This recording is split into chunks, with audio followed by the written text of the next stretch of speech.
Hey, FGA. What's up? You? Yeah. Who do you think you are?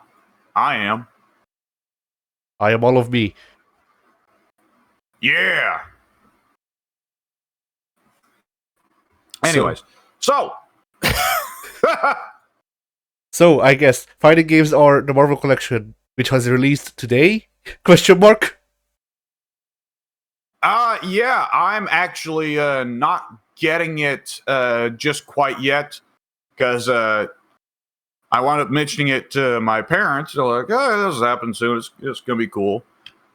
And they said, "Okay, well, you're getting it physical or digital?" No, I'm getting it digital. The physical comes out later. Well, how about you wait and we'll get you the physical for Christmas because every year they have trouble figuring out what the hell to get me for Christmas. Yeah. I'm not getting it until Christmas. Yeah, I don't know when I'll be getting it. I was gonna get something. I forget what I was even gonna get this month. But then my first class for this semester is animation, and turns out we have to animate by hand. And by animate by hand, I mean I have to buy pencils and paint and you know everything that you need to animate by hand. Jesus. Yeah. They put this out. They told us this week. The class is next week. Good Lord. Very helpful. Like if I went to uni normally, then they would have told me after the class, technically. More or less. No. Yeah. That's the timing of when they sent out the thing telling us what we need for the class. Good Lord. So that's gonna be fun. But yeah, so that's gonna cost, I don't know, like, you know, a cool $100 or something like that. So no games for me this month. Yeah. And I might be underselling it. Either way, yeah, the Marvel Collection and I'd like to get it sometime. I'd also like to get the season pass for Street Fighter 6. I would like the Terrence. I think we all like a little bit of Terrence in our lives. But yeah, the Marvel Collection, from what I'm hearing, is good. Yes, I have heard it's still got a little bit of input lag. It's a lot better than the previous collections, but still not as good as the Dreamcast. Yeah, the major complaint that I heard was, oh well, they patched the glitches, you know, like the Gambit glitch. Oh no. Like, is it just the Gambit glitch and other ones that break the game, like make it not work? It's the ones that's the person I listened to complain about it. The ones that they pointed out were the Gambit glitch and the Juggernaut glitch. Oh, the Juggernaut glitch is actually pretty huge. That one is actually a little troublesome because that's like the only thing that made Juggernaut semi-viable at the high level. Yeah. But like the Gambit glitch, I don't get complaining about that one because that just makes it so you can play the fucking game. Yeah, the Gambit glitch was funny once, and then that's it. Yeah. If memory serves, I forget who it was, but I listened to someone talk about the Gambit glitch specifically, where they said that so they would play Marvel 2 in like a laundromat. The laundromat had a Marvel 2 cabinet. And eventually, the laundromat removed the cabinet because people kept doing the Gambit glitch and it would start fistfights. Amazing. So, you know.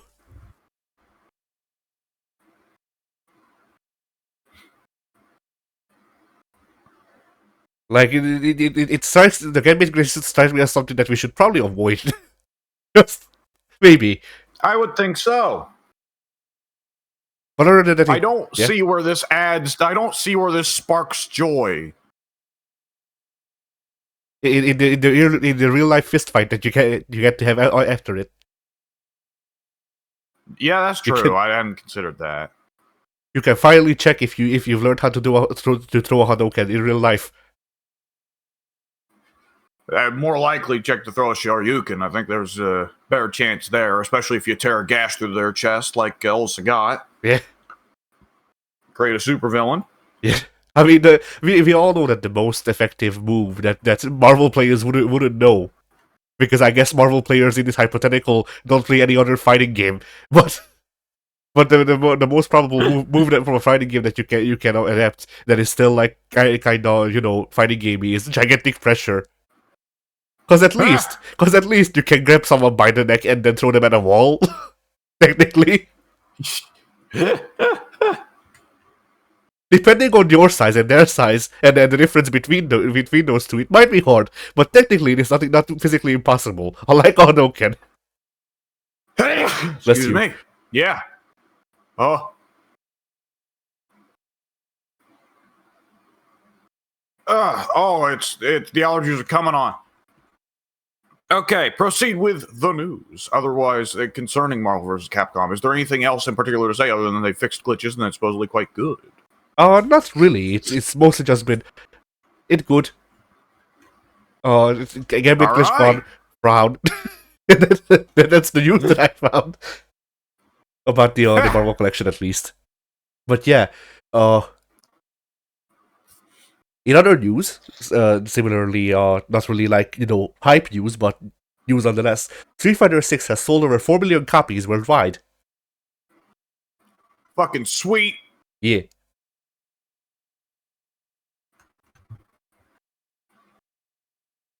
And then, yeah.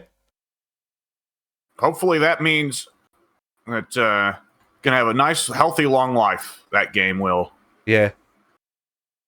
They're gonna release the next season pass. It's gonna be like Dudley and Adon and like Mika and I don't know someone else who people are fucking Sakura. There we go. Sakura is another person that people are clamoring for, and then they just go, all right, fuckers, shit's ended. Buy Darkstalkers. Yeah.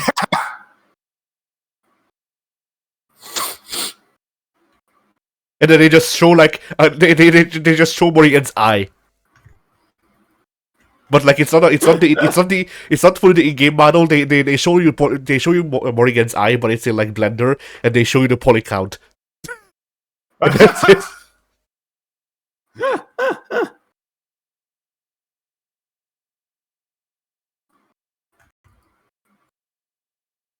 But yeah. Then I guess in fighting game adjacent news, Astrobot released, and it has a couple of references. It has fighting game in it. Yes. Yes, it has Ryu from the Streets. And then also... And Kenneth from Streets. Oh, I haven't seen Kenneth from Streets. But I have seen Ryu. He does Ryu things. And then there's also Soul Bedbot.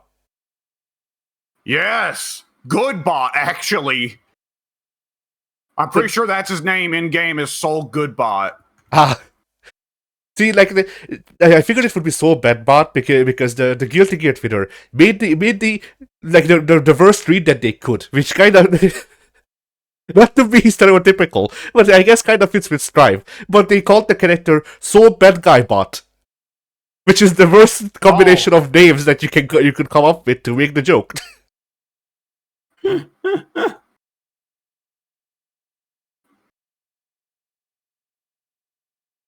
There's also another.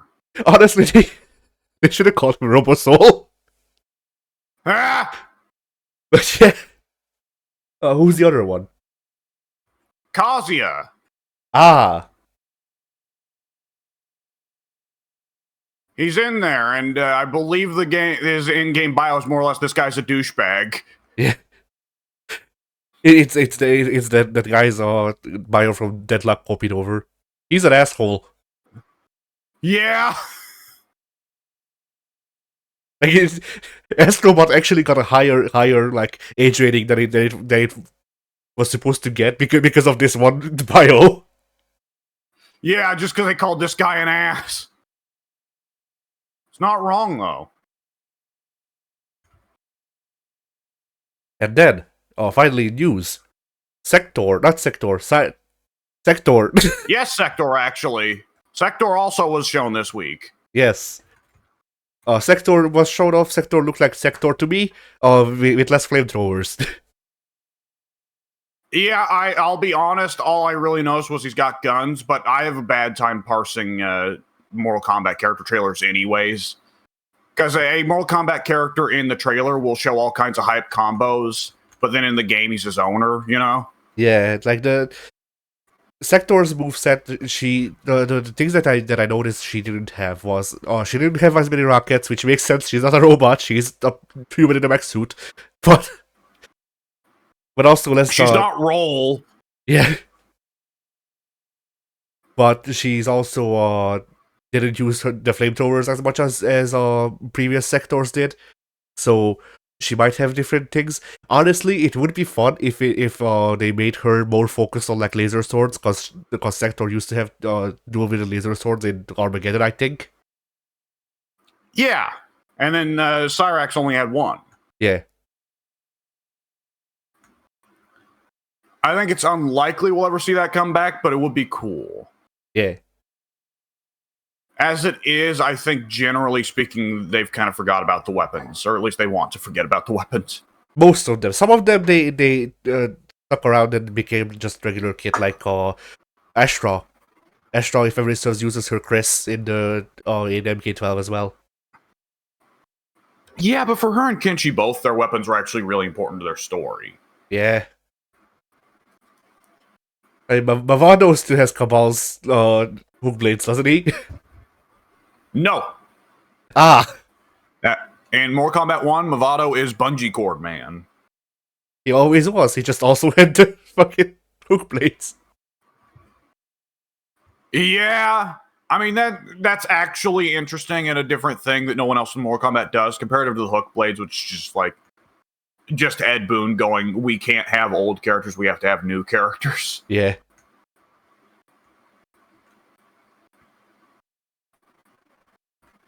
And then God bless you, Ed. Yeah. Thank you for listening to the podcast. You're the only one. And then Noob Saibot also got a trailer. Yes, he did.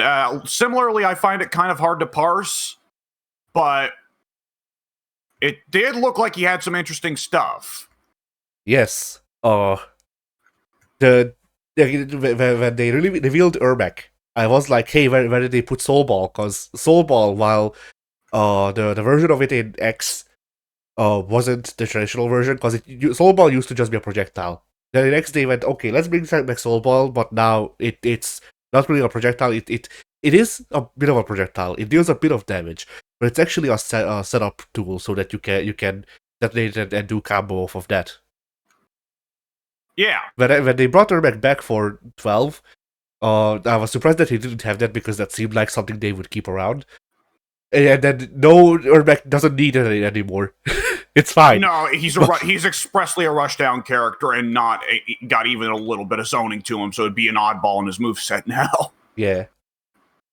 So instead they give it to Noob, which is a surprise. Yeah. I don't see them like I think everybody's been disappointed with Noob being his owner for the longest time. At the same time, I can't see them entirely giving the concept up, because it clearly fascinates NetherRealm to have a zoner like Noob, you know? Yeah. And just judging from the trailer, it seems like they seem to be going for a middle ground where like Noob is less like Noob is zoner adjacent, but he's more like Batman. Yeah. Which that would be pretty cool if it's legitimately that is Noob's gimmick, is he has the Bedman stuff of storing special moves so they come out later. Yeah.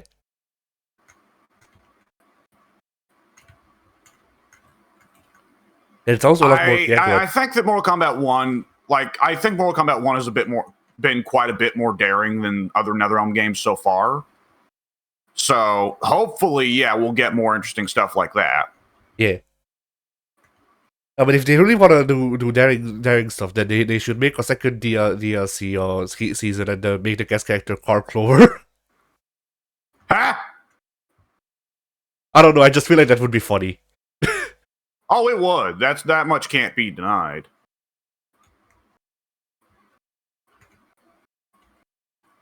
And then, like, considering Blaze Blue's story and the fact that it's fucking dead, but also just the story, I think it fits for Carl Clover to be ripped apart and for Carl Clover to rip other people apart too. I mean, his story in the games is literally that he loses and probably dies, I think. So, yeah, fuck him, I guess.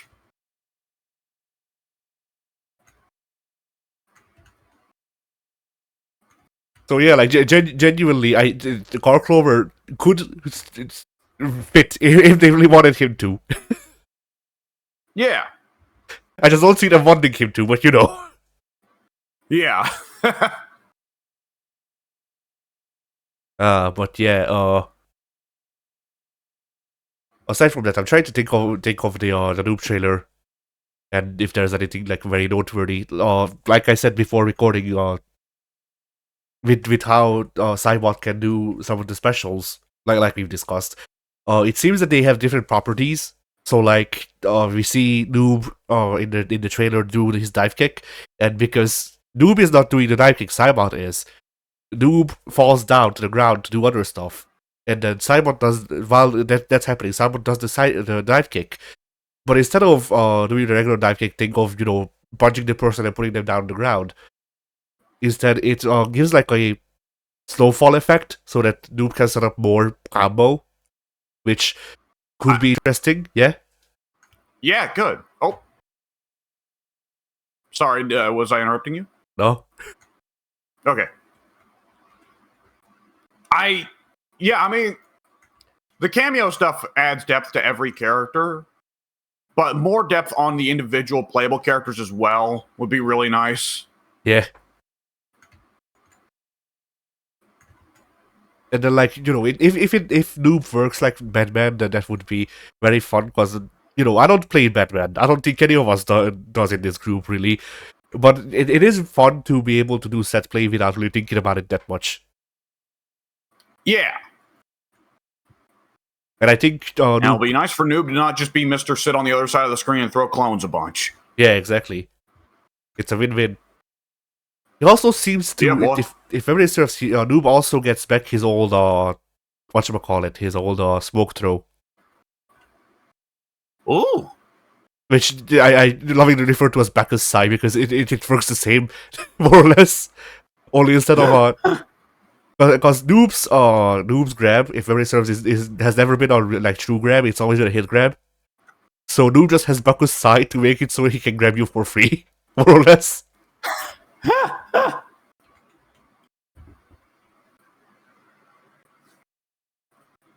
Or at least that's how I remember it, yeah? I think we can say so far the Chaos Reigns expansion looks good. Curious to see those crossover characters. Yeah. Because, oh boy. I mean, anything's better than Peacemaker, right? Alright, here's... That was the one that distinctively was like, NRS, you never learn. You know? Yeah. Anyway, here's that shot. Yeah. Luckily, okay, Conan's not going to use a gun. That you know. Ghostface may have a gun. T-1000 will probably have a gun, but I don't see them making Goo Man and nonetheless making him a zoner. But what if he plays like the Martian moves from the movie? They're going to give T-1000 moves from the movie, and he doesn't really use a gun that much in the movie. But what if they use the fact that he's good to make him just Martian Manhunter? Yeah.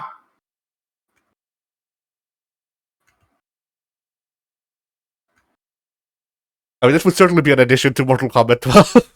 Martian Manhunter. Martian Manhunter was an interesting addition to... He's an interesting addition to any game. Yeah. How many other characters can you think of that get meterless teleport overheads that are safe and start up a combo? Arakune. Yeah, but Blaze Blue's different. You know that. Yeah.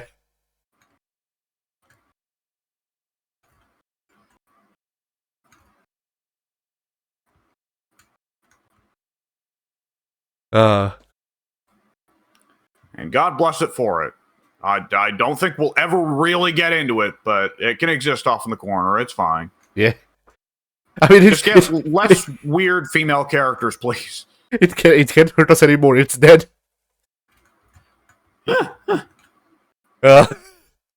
Which like that's really like, you know, we laugh about it. It sucks that Blaze Blue is dead because it can't improve anymore. Like, Yeah, but I also appreciate that it more or less is a fighting game series that has a definitive beginning and end. You know? oh yeah, no, I appreciate that too. It just, you know, it sucks for Blaze Blue fans that they're not gonna be getting any more Blaze Blue. Yeah, but I mean, like Last Blade, right? Last Blade has a definitive beginning and end. Like I've seen people say, like, why is there no Last Blade? Why isn't there another Last Blade game? And I've seen other people say because Last Blade's story actually has a beginning and ending. I mean, Last Blade's story, from what I can tell, both of the games are basically self-contained stories with beginnings and ends. So like,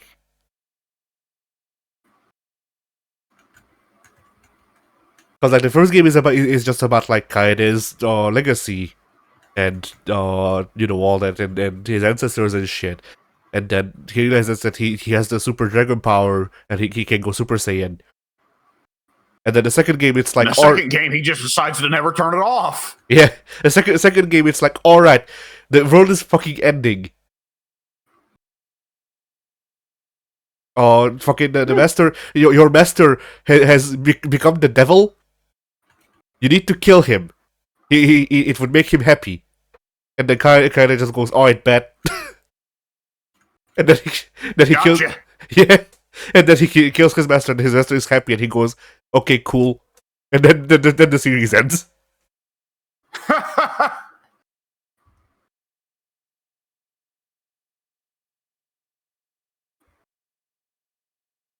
You know, I mean, Mortal Kombat will probably never run out of sequels until it just stops making money. But it would be nice for Mortal Kombat's story to just eventually have an end point where it's like, yeah, no, it's cool.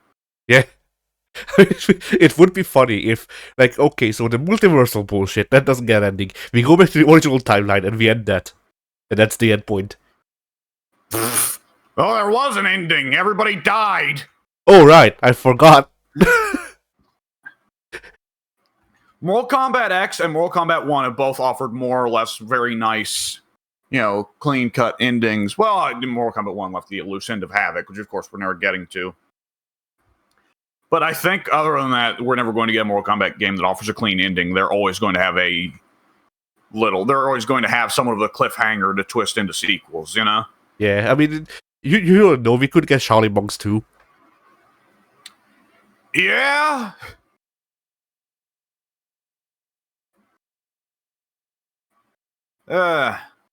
You've made a lot of people sad with that remark. Yeah. Even if they're not watching, they just suddenly felt sad.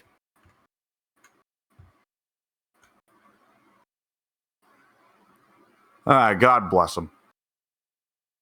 Was there anything in particular for us to say about Terrence?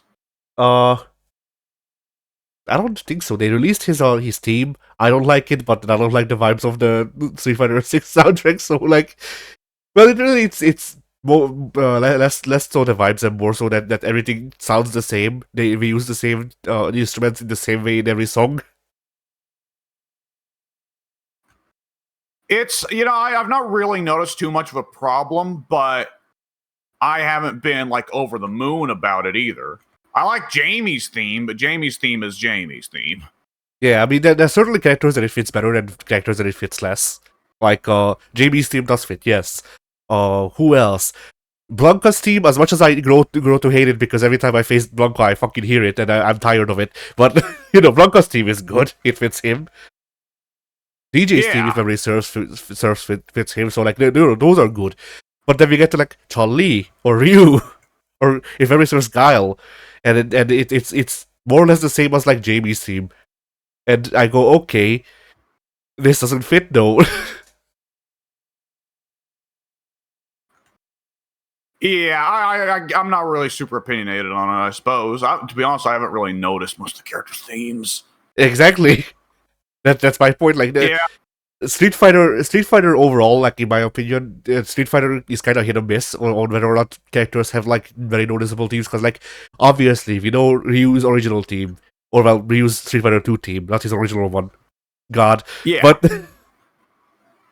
but yeah, like we know that. We know Chun-Li's team, we know Guile's team from Street Fighter 2. And then after that, it's like, okay, I'm an Akuma main. I can't tell you which one is the best Akuma team song because all of them blend together. Of like, they're just like, all right, so here's some background music that's like vaguely traditionally instrumentated or whatever. You know, like Akuma never really had Akuma. Like Akuma's best theme song is the one that they use in Tekken 7 because that's what I at least remember.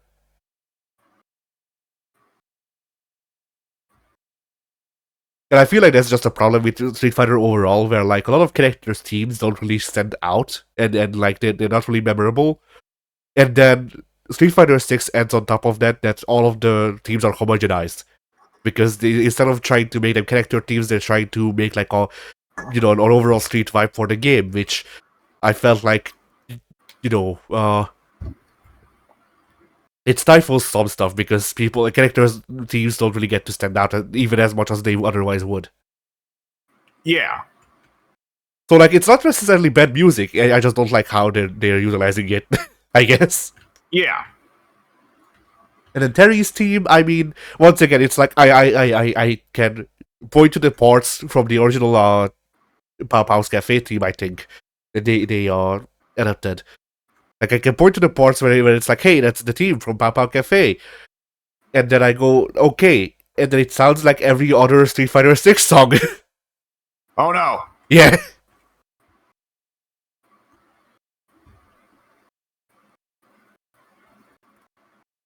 And then otherwise, like stuff for Terry is mostly just like what you'd expect. Terry can do big combo. Terry feels really good. Terry feels like his CVS2 version. Terry has a really long nose. That he does. I did notice he looks a bit odd. He does, but it also really depends on the lighting. I have noticed because there's some close-ups of his face that they show, and it looks like looks like how I imagine Terry to look, basically. And then there's like, for example, I'm just gonna send you this image that they used for the theme song. And in this one, he's looking to the side, and it really accentuates how long his nose is. Which, like, Terry has always had a big nose, but usually you don't notice it.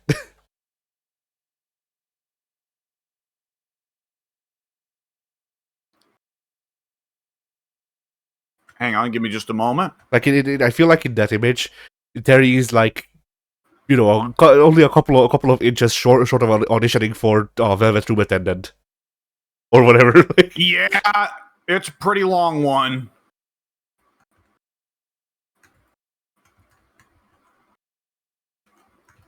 And then let's see. The other noteworthy stuff. Well, of course, there's a battle pass for Terry. It comes with themes for him, Joe, and Andy, and then also titles referencing wolves because Terry mainly. Yeah. But then that also like Fatal Fury's title is the Japanese title has always been Legendary Wolf, referring to Terry. Yeah. So it's just the branding. They showed off the whatchamacallit, the concept art for both of his designs, his original or his classic design and his ghetto design. Yeah. One noteworthy thing about them is that in his classic design, Capcom made the decision to make the star on his back the largest it's ever been. And it works.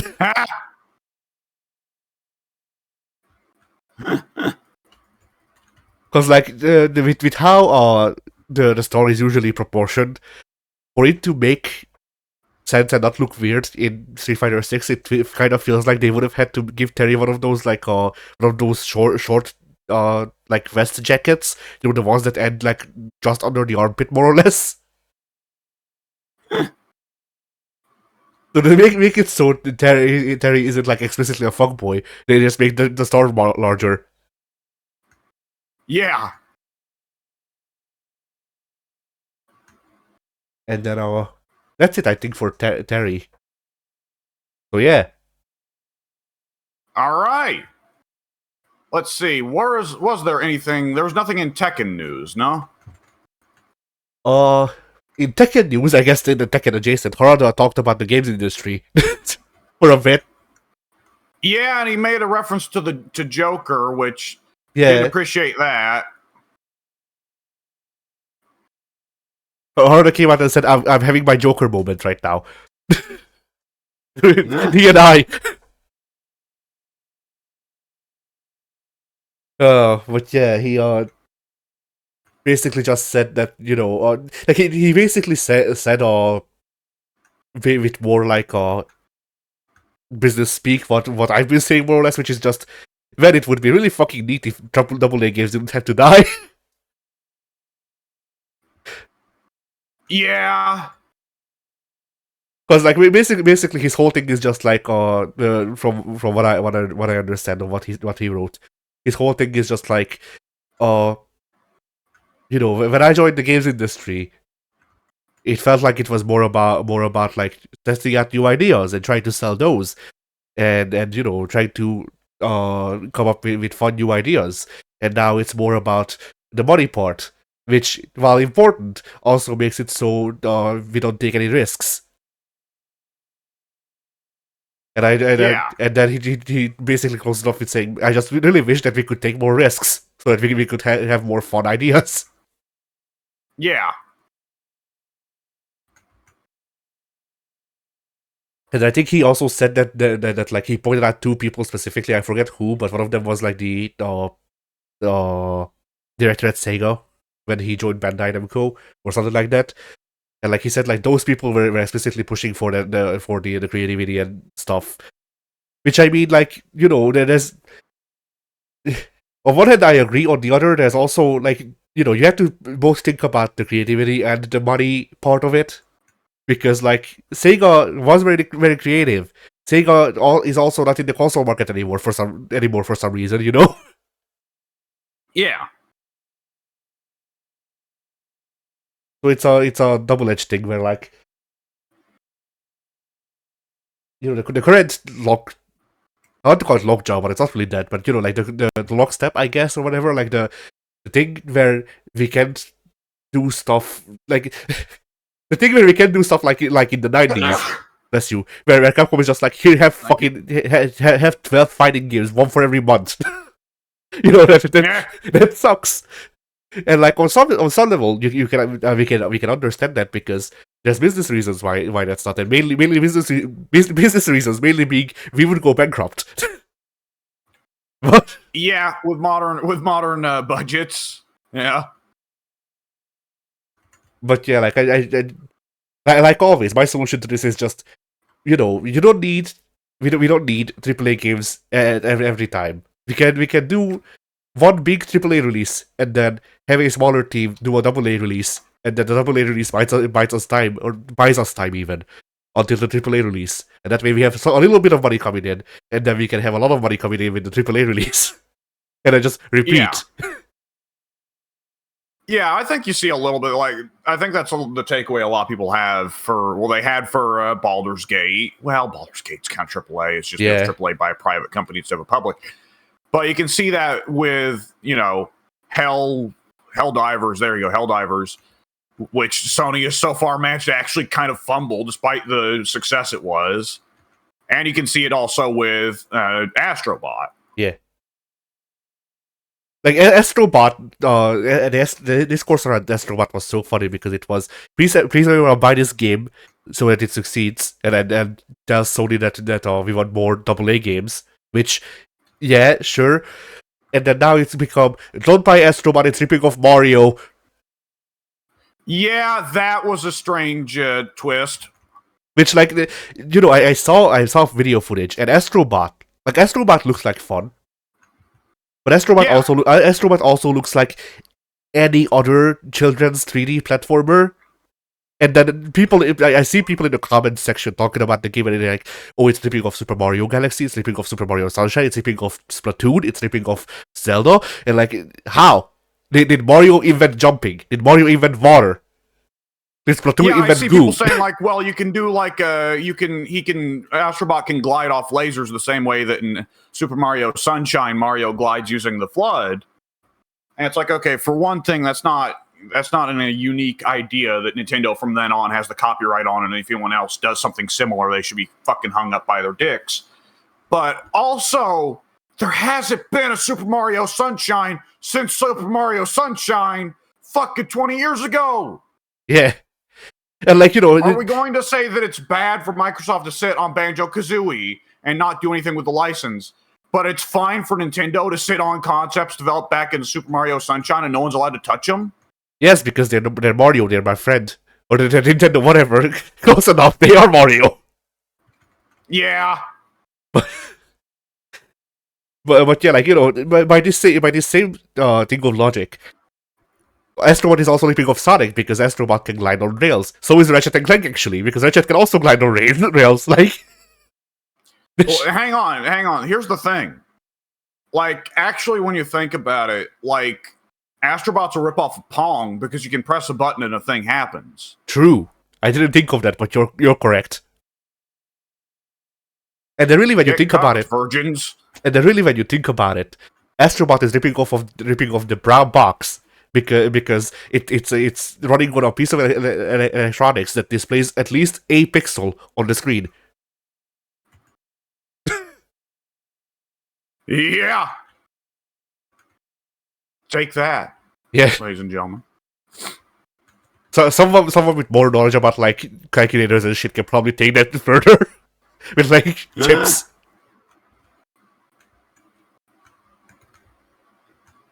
But yeah, like Astrobot to me just looks like here's a fun 3D platformer. We went a bit hard on the graphics, but not that much. Here's a million a million particles that you can interact with instead. Yeah, I saw people saying that like Astrobot used the PS5 tech, but not for intense textures or lighting or shaders or anything like that. No, it uses the PS5 systems for what if we put 8,000 physics objects in a big pile and let them just melt into a puddle? Yeah, it's like depending on the platform and the area you're in, it's like, all right, so here's a platform. The platform is filled with screws. When you move, the screws move. They are physics objects. You can throw them off and you can actually see what the platform looks like. But unless you do it, you won't see what the platform actually looks like. That's one kind. Underneath, there's Kazuya. Yeah. No. Then there's snow, and then under the snow is Kazuya. But you need to walk around in the snow so it dissipates. Or you need to, like, I don't know, you need to free Kazuya from the goo. He's in the jar. The unknown goo. Yeah. She's been waiting. But yeah, otherwise, with Tekken, I haven't really heard any, like, particular Tekken news. It's mostly just been, I saw, like, people talk about Leroy's impact on Tekken. Basically going Leroy to win Tekken. Because you see, before Leroy, Tekken 7 was on the up and up. And then Leroy came out, and Leroy was strong. And people went, man, fuck Leroy, and they stopped playing Tekken. So that's bad. Yeah, I mean, Tekken definitely ain't as quite domineering as it was. But I don't know if necessarily a whole lot of that is Leroy so much as it is just the fact that Tekken 7 at the time, its competition was not too intense. Yeah, I mean, its competition was Street Fighter 5 and Mortal Kombat 11. Yeah, I mean, like Leroy struck me as like a Leroy was a problem because apparently before, like, slightly after release, they already had a patch whipped up. Like, not a complete patch, but they already had the patch notes of like, here's what we need to fix about Leroy. This might be enough. And then they realized it wasn't enough, and they had to patch him like 1 or 2 times before he was fine. But Yeah, so like Leroy was already a character that they knew was a bit too strong, but they didn't have the dev time to fix him before release. Because they either delay him like after Evo, and then they miss out on being able to promote like here's the new character Leroy, he's playable, or yeah, I have a dumb question. yeah. What about Leroy is so strong? He had 2 or 3 moves I forget that are basically that work like other characters' moves, but are more plus. I see. He just had better frame data. He had a version of the Electric Wind God Fist that was more plus. He had a version of Brian Fury's Orbital, but it was more plus. I see. And then he also had the Cade move. Apparently, basically works like a Rage Art, but it was free. I see. So he had everything everyone else did, but safer. So it was infinite pressure, and also he got a free launcher. Yeah. I see. And like the first patch they released, it was like, okay, so let's try to make his normals work better, as in like be less plus, and that wasn't enough. So then they nerfed all of his kit, just blank all of it. Yeah, fair enough, I suppose. He's given good enough reason. Yeah, and then like once again, if memory serves, even after that, he was a bit too strong, so they released one smaller patch to nerf him after that, and that's when he was in line with everyone else. Good lord. Yeah. And that's not when Leroy became shit. That's when Leroy became normal. Acceptable. Yeah. Yeah. Because like there's Leroy has an entire stance that he's supposed to be built around, where he has a parry stance that he's supposed to be built around. Then for the first like month of his existence, he didn't have to use it. Oh, So that's pretty good.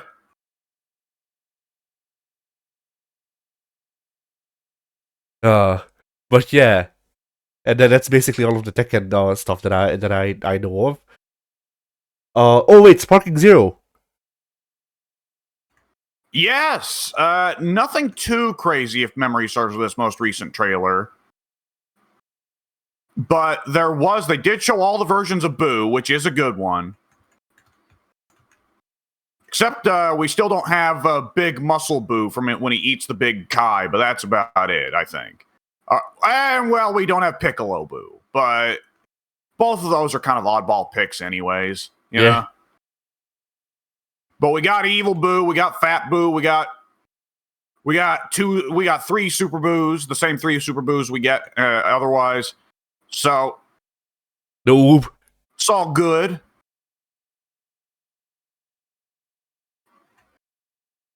Fuck Oob, I guess. Oh, we'll probably get Oob. Even if he's not on disc, he'll be DLC. Yeah. I mean, Oob is almost a character, but like if they offer the option, I would like to not own him. You know? I don't know what it is about Oob that I just don't like. But there's something you about him. despise him. Yeah.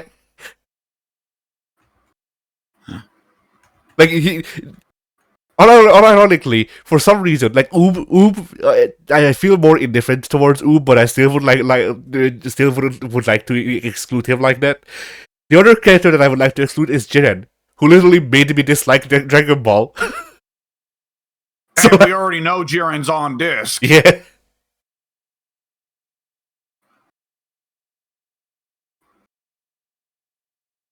But it is kind of funny thinking about how I don't dislike Oob, so like why like I'm like so extremely indifferent towards him where like I don't want him, I guess.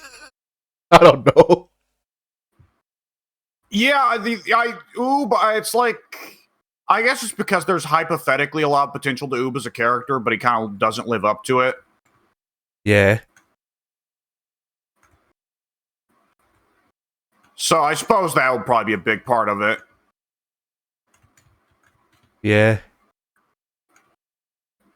And then I guess to have a bit of a topic. So if you remember, a couple of weeks back, I went up and looked up the cutting room floor and checked out a couple of fighting game stuff on there. Which there's not a lot of fighting game cut content that we can still find. It's just stuff like like we said in the last FGA, like that would Mr. B, Mr. Wood. Meh. But Street Fighter 1 and a prototype. People have found the prototype, and people have mined the prototype. And there's some interesting things. There's an interesting alternate reality to be thought of with some of these things. For example, Shoryuken uses a different motion. Forward, down, down back, and punch. Really? A half circle? No, 3/4. That's pretty wild. A 3/4 circle back punch. Yeah, and then that guy went on to work on well, Arika. Well, he is Arika, I suppose. Yeah. Then the other one is that there is no Tatsumaki in Street Fighter in the Street Fighter 1 prototype. There is, however, a fire kick, which is which is input by a neutral jump followed by a diagonal dive kick attack, or forward, down back, up, and medium or heavy kick. So that's so impossible to input in Street Fighter 1's strict input system. yes.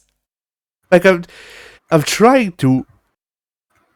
What the fuck is this input? It's. I can't even describe it. It's a Y. Like it's an upside down Y. Well, that's a sign of quality to me, brother. Because like 1 second, forward, down and back, up. Yeah, I don't see the problem here. So yeah, that's a script move for you. And then for Street Fighter Alpha, I found that there's dialogue for Sodom that gets lost in translation. What's that? Well, all of Sodom's dialogue in Japanese is actually English words that sound like Japanese. Mm. So,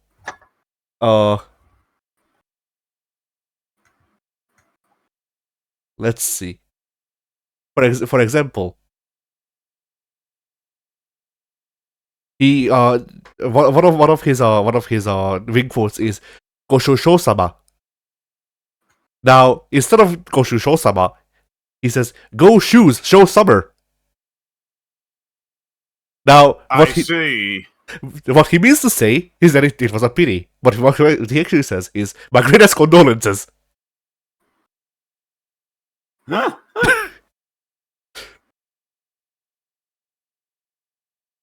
There's also Oh man. there's also some like funny was when it's just the way he pronounces them, like "Domo sumimasen," which is just sorry, more or less. Oh, I'm sorry. He says "Do more sumimasen."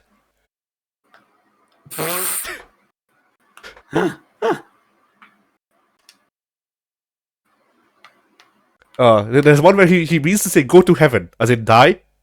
It's in the Japanese is "Gokuraku Jobutsu." What he says is "go collect job boots." Go collect your boots. Exactly. Yeah. The man's been. He put it into finer words than any of us. I'm trying to. Oh, this is good. So, his ring quote, what he wants to say is, "I'm the best." What he wants to say in Japanese is, "Sorry daijin." What he says is, "Sorry daijin," which means, "I'm Prime Minister." That he is. Yeah.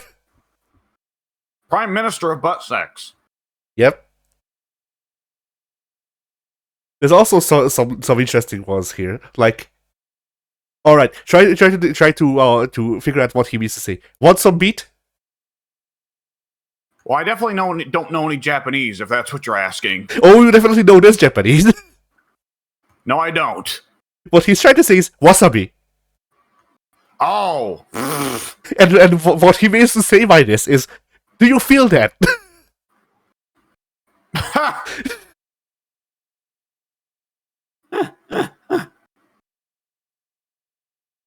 Oh, I love this one, and I love that. I love how they use the English words for this one.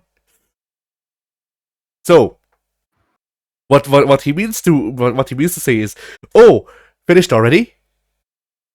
What he says is daijoubu desu ka, which is are you okay? But what he actually says is, but here's the thing: what he says, what he actually says with his mouth is daijoubu desu ka.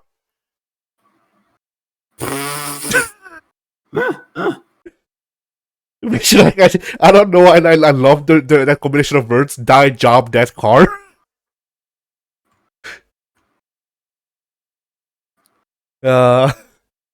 Oh man, this is also.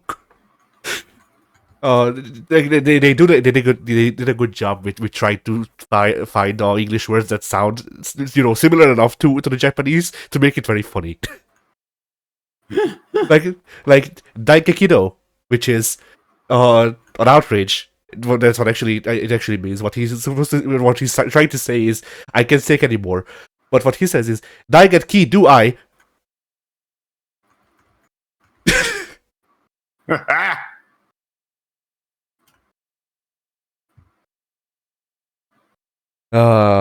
But yeah, and like some of these work. Yeah, like Appare. He says Appare, which he's a weeb in the 90s. So like, yeah, understandable for the English pronunciation, Yeah. Oh, I love this one too. So he what he wants to say is give it up. What he says is that's the way it goes. Like it do be how it do. How you say how it do. So how you say it in Japanese is shogun I desu. What he says is shogun I desu. Which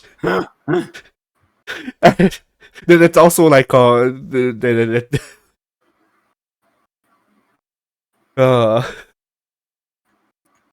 that's also like die job dash car, but like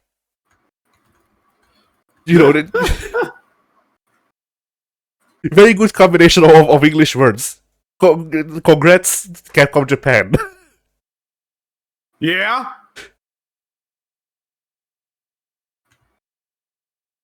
But yeah, this was on the cutting room floor as well, because in the when they localized the alpha, they just gave Saram regular S ring quotes instead of these. Understandably so. I don't know. I feel like Saram would be more fondly remembered if one of his ring quotes was just like Shogun I desu. I think that the appeal will be lost on Western audiences. Yeah. Can we pause the recording real quick? Oh yeah, give me a sec. Oh. Okay, there we go. Yeah, and we're back. We're back. Yeah. All right. So, what were we talking about before? Were we between topics? Well, more or less, yeah. I read some of the translated but not localized Saram ring quotes from Alpha 2, but that's about it.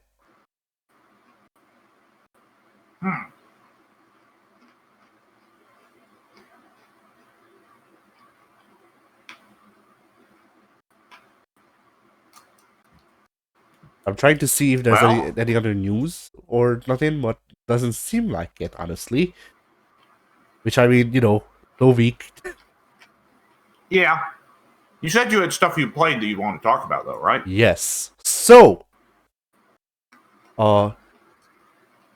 this is the point where I could do the whole shilling my second channel bit, because the videos will be coming out there. But I said I could do the whole shilling my second channel bit, but because the videos will be coming out there, but it will be another like year. So but I sat down and played. 1 sec. So I sat down and played a good couple of games just today, just in general. So one that we've talked about off recording was Bleach versus Crusade. It is a Bleach fighting game on the V. It has the worst controls in a fighting game that I have played that still technically function. Where, like, Criticom or like Street Fighter 1, I wouldn't really consider those games to function. Like, there's a cutoff point where, like, Street Fighter 1 isn't a real game. Yeah. It was made up in our imaginations. The series started with 2. But yeah, like, Bleach versus Crusade is a game on the V that has you play a fighting game with motion controls. Now, I know that there's a version of Guilty Gear XS that also does this, but I haven't played that one. So, like, I don't really have a comparison there to make.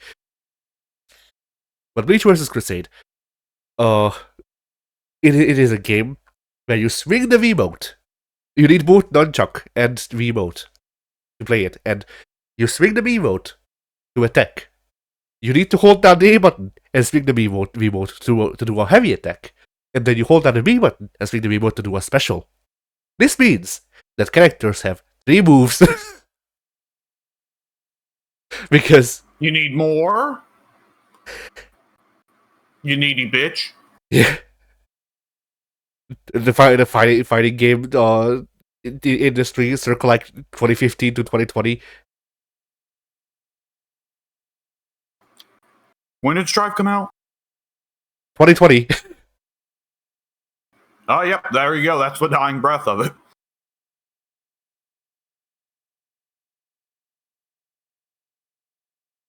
So yeah, the characters have like 3 moves. They have, regular, just wave the Wiimote around jabs.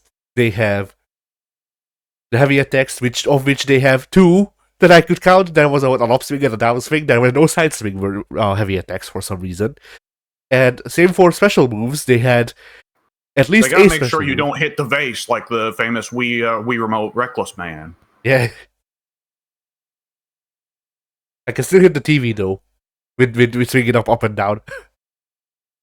Yeah, I mean it's expendable, but true. I mean, when everyone's got that vase that they keep next to them when they play the Nintendo Wii, and you got to be careful with it.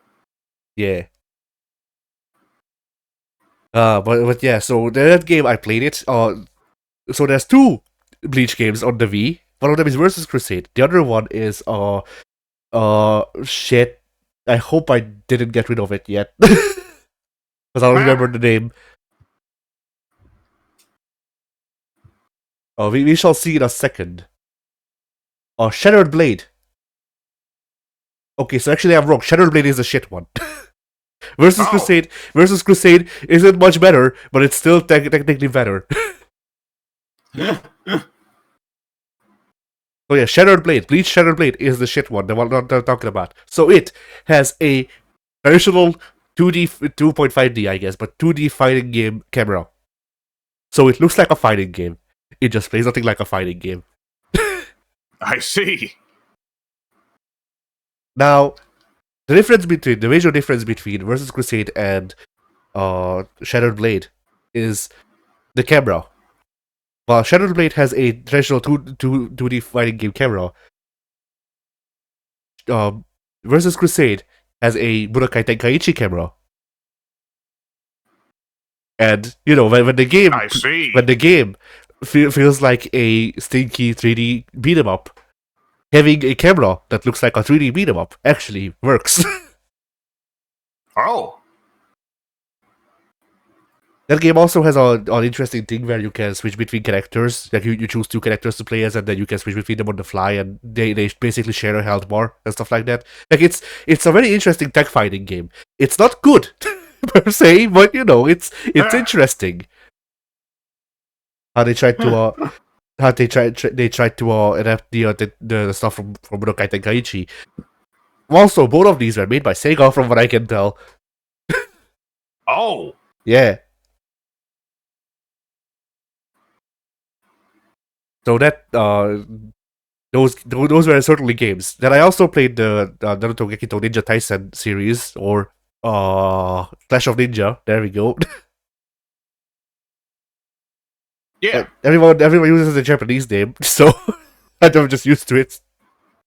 But yeah, it's Gekito Ninja Taisen is a series of Naruto fighting games. There's 4 of them on the the GameCube. There we go. The GameCube, the Gamecast.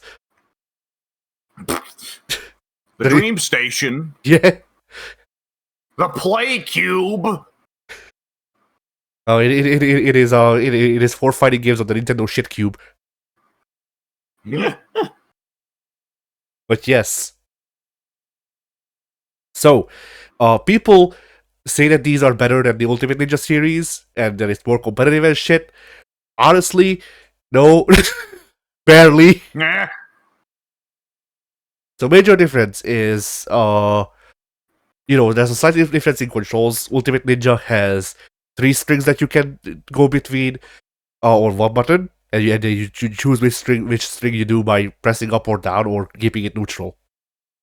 In Gekito Ninja Taisen, you have 2 strings on 2 separate buttons, and you can go between the 2 strings sometimes, but not everyone can do that.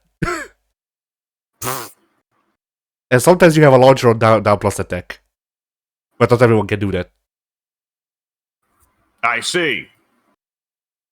Otherwise, like they honestly feel very similar to me. The only other major difference is that Gekito Ninja Taisen is a 3D fighting game that can have up to 4 people at the same time. Ultimate Ninja is a strictly one-on-one fighting game, and there are assist characters in the first one, and then they go away and then they come back by the end of the series. I see. But yes, I played it. People said that it's really good and all that, and I played it and I went, yeah, it's fine. It's not bad. It's just not really also like it's not that, oh well, the Ultimate Ninja games are not real competitive fighting games, but this is, you know. Yeah. Like it's Gekito Ninja Taisen is like Power Stone, where like having played Power Stone as well, it's like the people going, well, this is a competitive fighting game, but stuff like Ninja Storm isn't. It just feel kind of like clowns. Because there's more in common between Power Stone and Ninja Storm than there is between Power Stone and Street Fighter. Yeah. But yeah.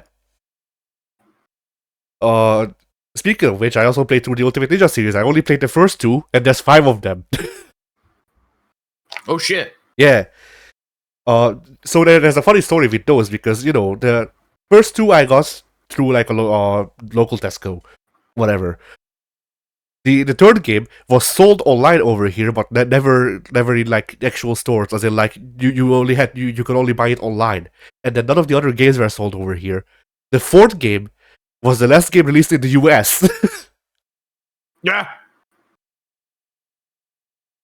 So there's like this whole thing where like, okay, so every game aside from 5 has a US release. 5 only has a Europe and then Japan release. But you couldn't buy anything upwards of 2 in actual stores over here, at least.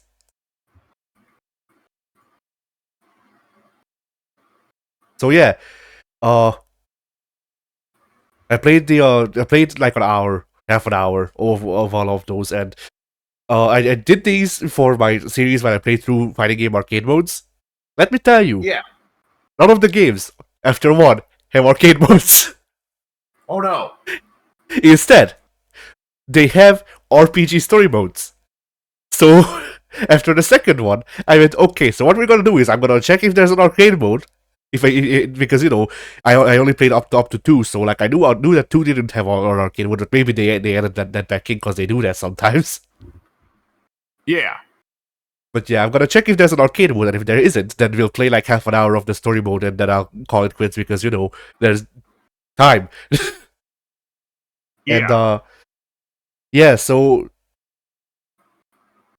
how that worked out is that with 3, you still had a couple of fights, but it was a lot more open world-ish. 4 doesn't have fighting game fights in the story mode.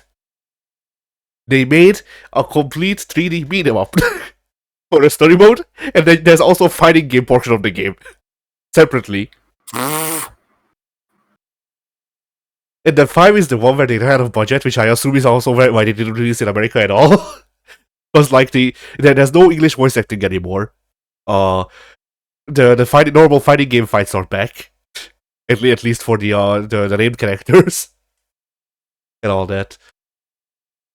The thing to note here for me about that series is that you can see how they go from fucking nothing to actually kind of promising, and then we slowly morph into what would become Ninja Storm, where like we remove most parts that could have any depth.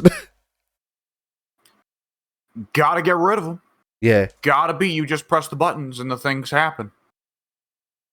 because like the games at least used to be about like spacing and resource management, and eventually they just removed the options for resources. And then, the spacing changes because it's now in 3D. Yeah.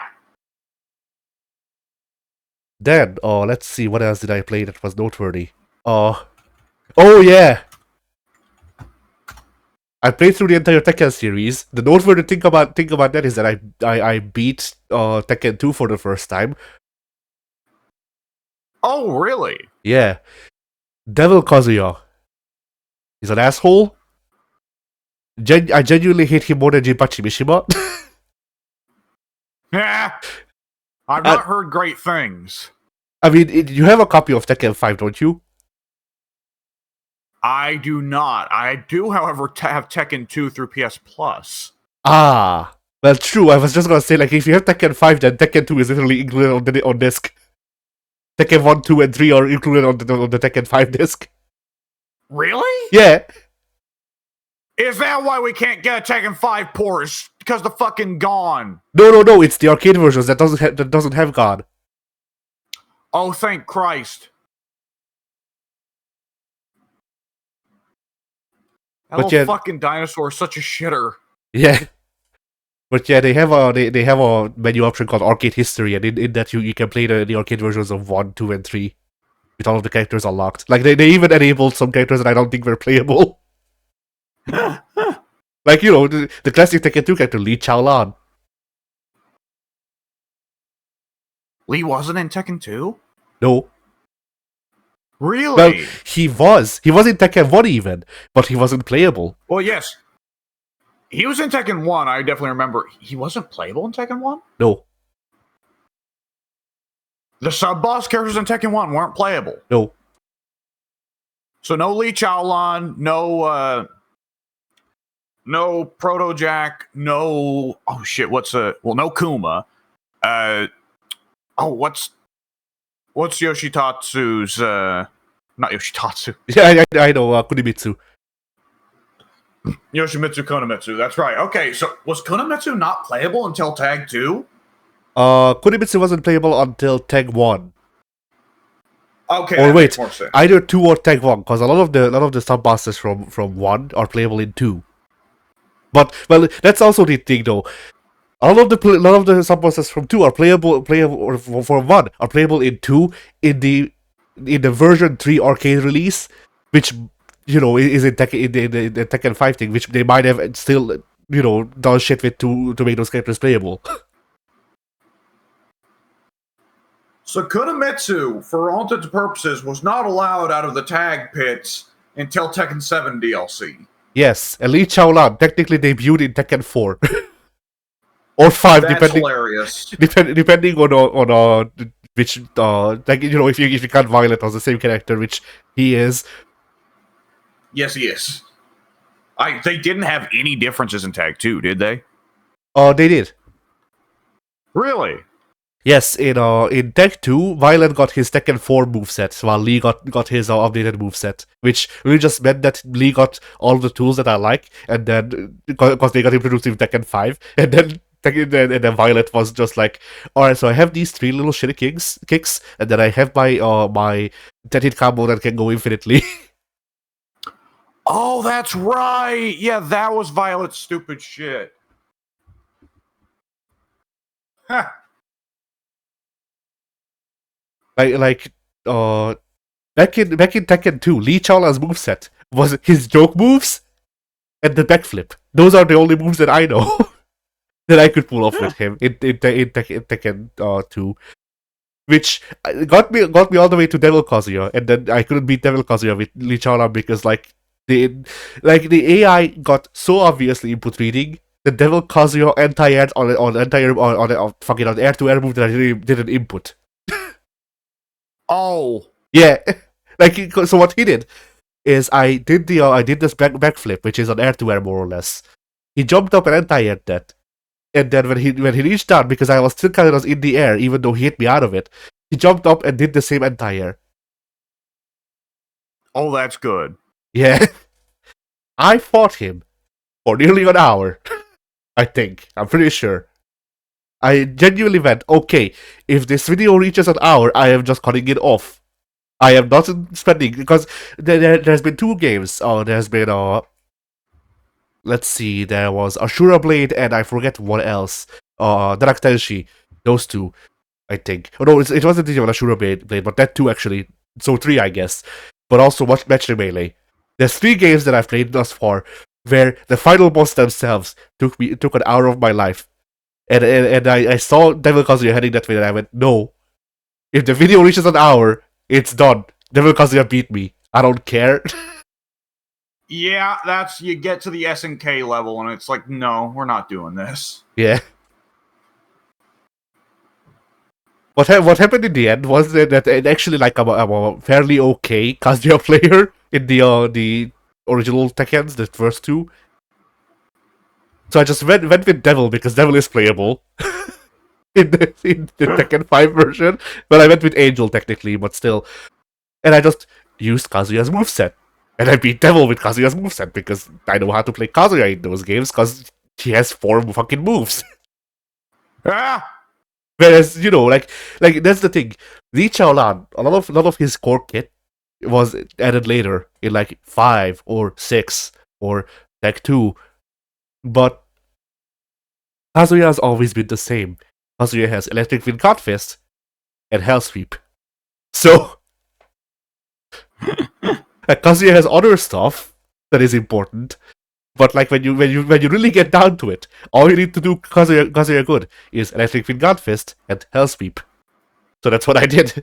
I did Electric Wind Godfist and no Hell Sweep because motherfucker would just anti-air it.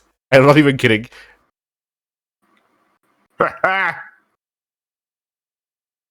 But yeah, it's Jinpachi Mishima is a motherfucker. I hate him and love him at the same time.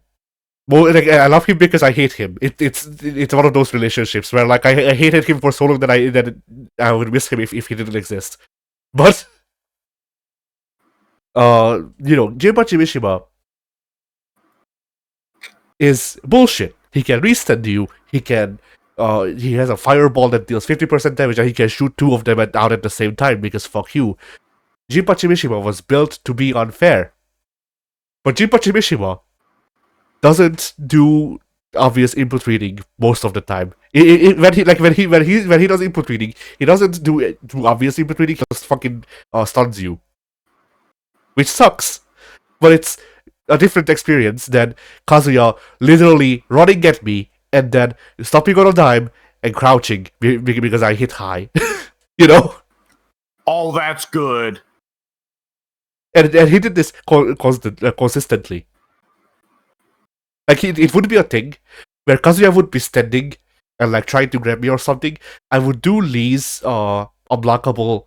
He has two unblockable attacks. One of them is a kick. It has less charge time but deals less damage, and then he has a punch that has more charge time but deals more damage. The punch hits mid. The kick hits high. The punch he would just run up and grab me, which sucks, but whatever. It takes a while to charge. The kick, there's a timing to the kick where if someone tries to wake up, then you will jump over their sweep and also hit them, more or less. When I would try to do that, Kazuya would stand up, and then the second my foot would connect with his head, he would crouch. Oh. Yeah.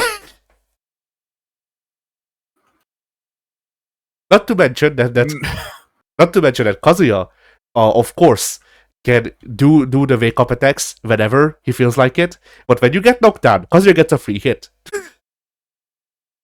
Oh no. Yeah.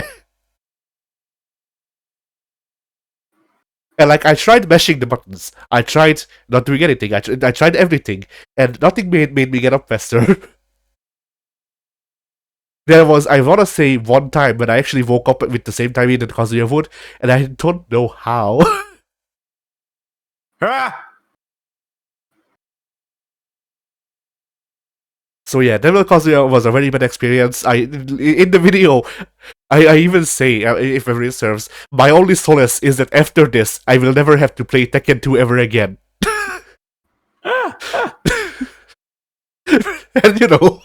And I feel like that kind of says something about the game. Little bit, yeah.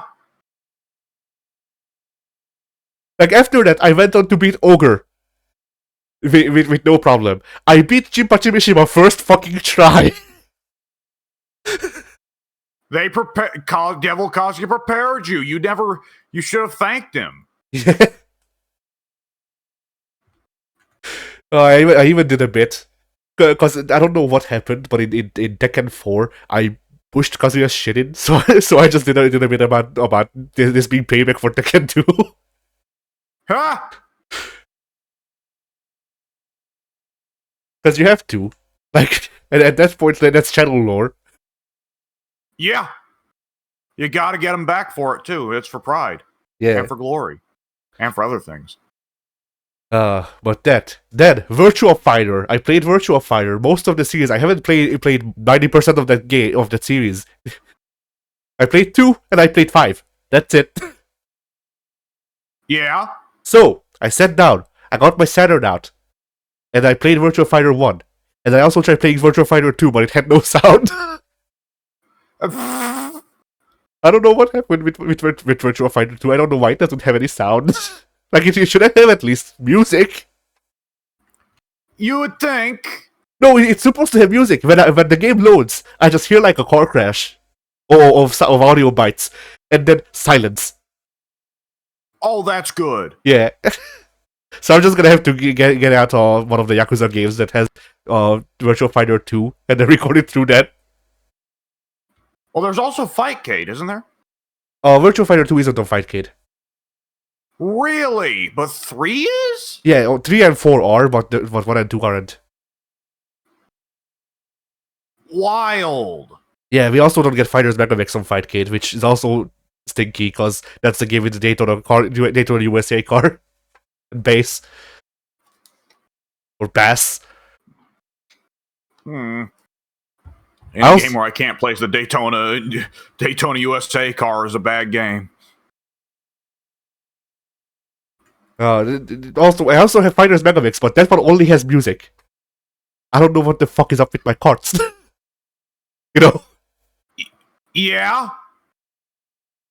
Not to mention the interlacing. The interlacing on Virtua Fighter 1 was non-existent. It was like they made the game yesterday. And then I switch over to Virtua Fighter 2 or Fighters Megamix, and the interlacing is ass. I can see every line moving separately. Oh no. Or well, I can't see every line moving separately because that's not how interlacing works. But I see both of the lines, the scan lines technically. but I see the groups of pixels that are assigned together for the game to scan, and I see the groups moving in unison, but not in unison in a way that would make all complete, like, okay, how do I you know the whatchamacallit, you know the effect on like old wrestling tapes from like the 80s where Hogan would like grab someone and then throw them away and they would just become lines. No, actually, I can't say. I know the like when a person melts in an old recording, right? Yes. Okay, I know that. Yeah. Yes. So imagine playing a fighting game while it looks like that. Good. That's interlacing. That's how TVs used to be had to be displayed for them to not look like ass. And nowadays, if we do something or thing that was made for interlacing, we have to de-interlace the image, so it doesn't look like that. But the Sega Saturn, it doesn't have de-interlacing because it was made when interlacing was still the thing. But the question here is, why is Virtua Fighter 1 not interlaced, but everything else is? It was a different time, I suppose. But the major thing about Virtua Fighter 1 is that the fun of the gameplay is there, but Virtua Fighter 1 has this thing with the physics, where if you get counter hit, your character teleports out of bounds and you die. Because Virtua Fighter has ring outs, as you know. And legitimately, with how the game's physics are set up, sometimes the physics behave normally, and the game runs fine. It's what you'd expect. You can do juggles a bit, but not too much. There's some moon physics, whatever. Movement is a bit slow, but that's to be expected. It is like the first 3D fighting game. But then you get like a good counter kick. You just get a move with some oomph to it or whatever, and the opponent ceases being next to you, and it will spawn like out of bounds, and they just get a ring out. And this can happen. This can happen anytime. Pai-chan took me, I wanna say, 15 minutes to beat because she kept fucking teleporting me out of bounds 2 seconds into the round. That's terrible. Yes. What the fuck? And then everyone did this. Everyone. I did this. The CPU did this. Every single fighter had at least one move. You know Akira's Chesto thing where he does the shoulder tackle?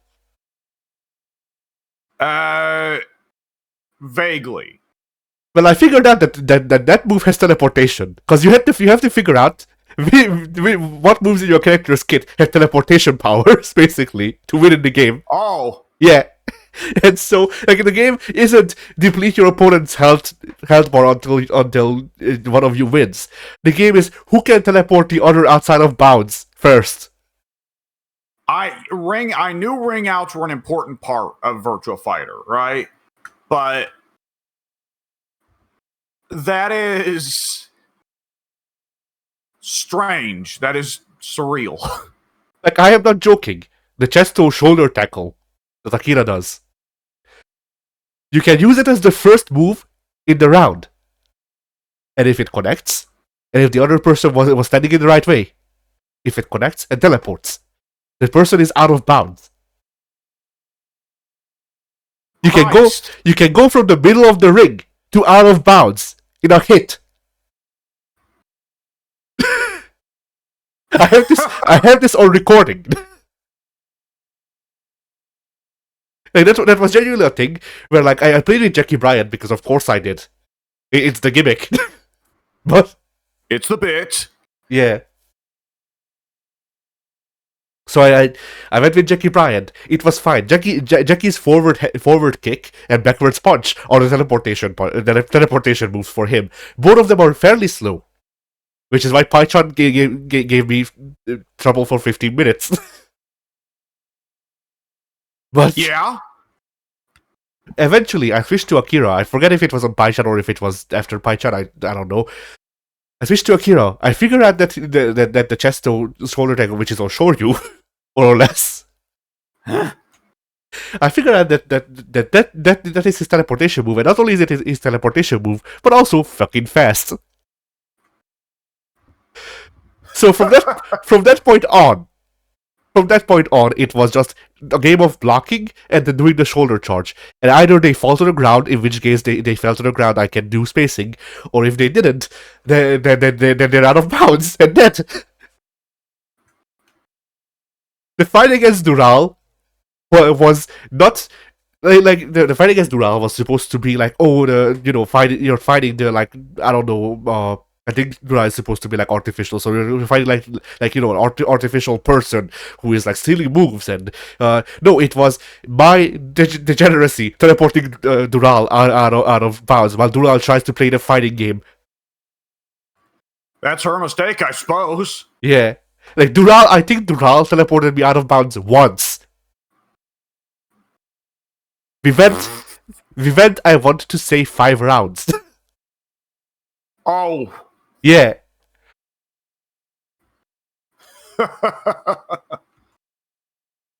So yeah, Virtua Fighter 1, like I even say it in the video, like you can see Virtua Fighter under there, and Virtua Fighter it can be fun.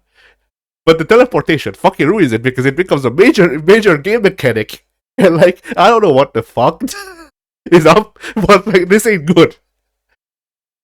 No, it doesn't sound good. Like it's dive kick. It's dive kick, but 3D. Like 40 years early. And dive kick is supposed to be stinky. Yeah. But yeah, then Virtua Fighter 2 and 3 and all that, like those fixed it. Those don't have the teleportation moves as far as I know. Yeah, I hear a lot of people that have a lot of fondness still for Virtua Fighter 2 and Virtua Fighter 3.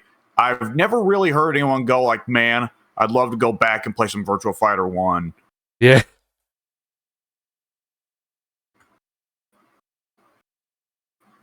But yeah, I tried playing 3, and I couldn't after the whole teleportation debacle. Like I tried, and the CPU was actually competent, and I wasn't because I haven't played. I hadn't spent the last hours playing Virtua Fighter. I spent the last hour playing Fight for Your Life, or get teleported out of bounds forehead.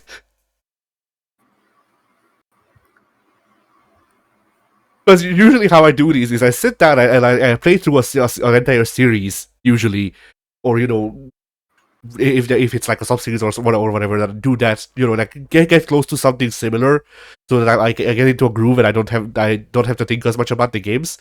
But with Virtua Fighter, yeah. I didn't pick up any muscle memory of how you play Virtua Fighter because I wasn't playing Virtua Fighter. I was playing Dive Kick with Akira fucking Yuki.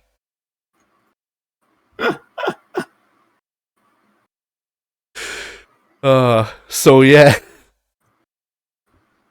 So that video got canned because I just I didn't feel it. Wait, no, that video didn't get canned. I remember I played 3 TB, which is Team Battle. I mean, we always want to call it Terabyte, but no. Virtua Fighter 3 TB is bad. Like it's good for like competitive play, I would assume, and it's good for like having fun with friends. The single player offering isn't mainly. Oh, I see. So there is an arcade mode, but it's not an arcade mode. It has no story because it's Virtua Fighter. But but even the arcade mode that's there, it's just called Team Battle, or there's normal battle. But I went with Team Battle because it's 3 Team Battle.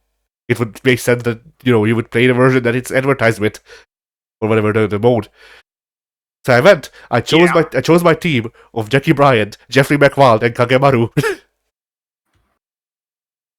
And then I am faced with the horror. 2 Paichans and a Jackie Bryant. Oh no.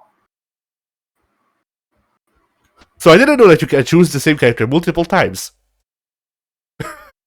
Oh. But not only that. But I fought, I want to say like 4 or 5 rounds. And by rounds I mean matches. And the characters just started looping. Like it was like, okay, so here's a team of Shun-Di, Lau Ka-long, and Pai-chan. And the next team is Pai-chan and Akira and Pai-chan.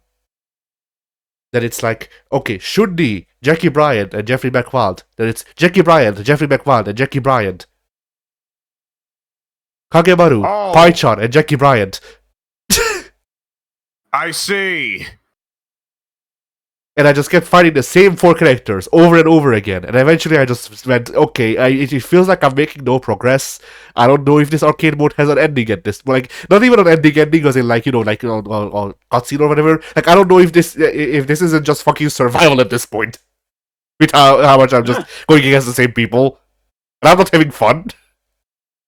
Fighting 4 Pai-chans per minute. You know? No. So I just call it quits. Like, I want to say 20 or 30 minutes into it because like, genuinely, what interesting content can you get out of fighting the same character over and over again for an hour? That's pretty questionable.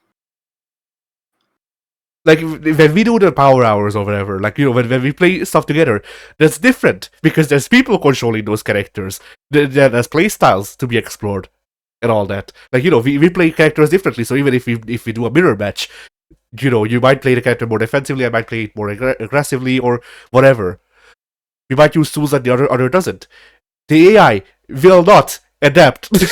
It cannot. No, it really can't. I mean, it's just gonna be still rocking the same old gimmick because it's just programmed that way.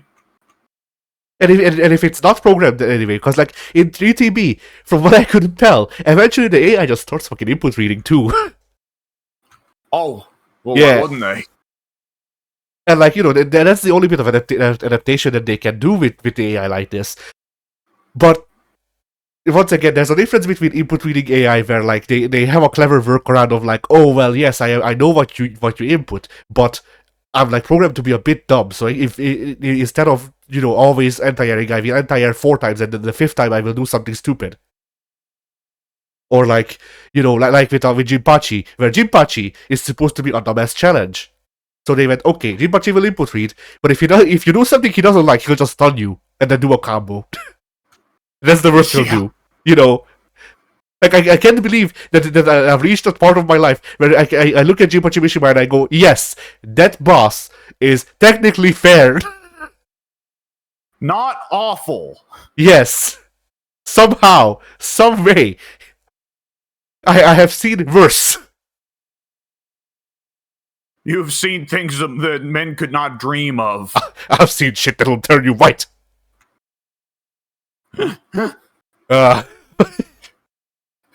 I forget, how many of the Lethal Weapon movies have you seen?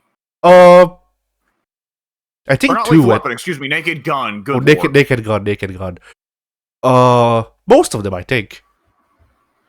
Oh man, do you remember the gag when Lieutenant Drebin goes to prison?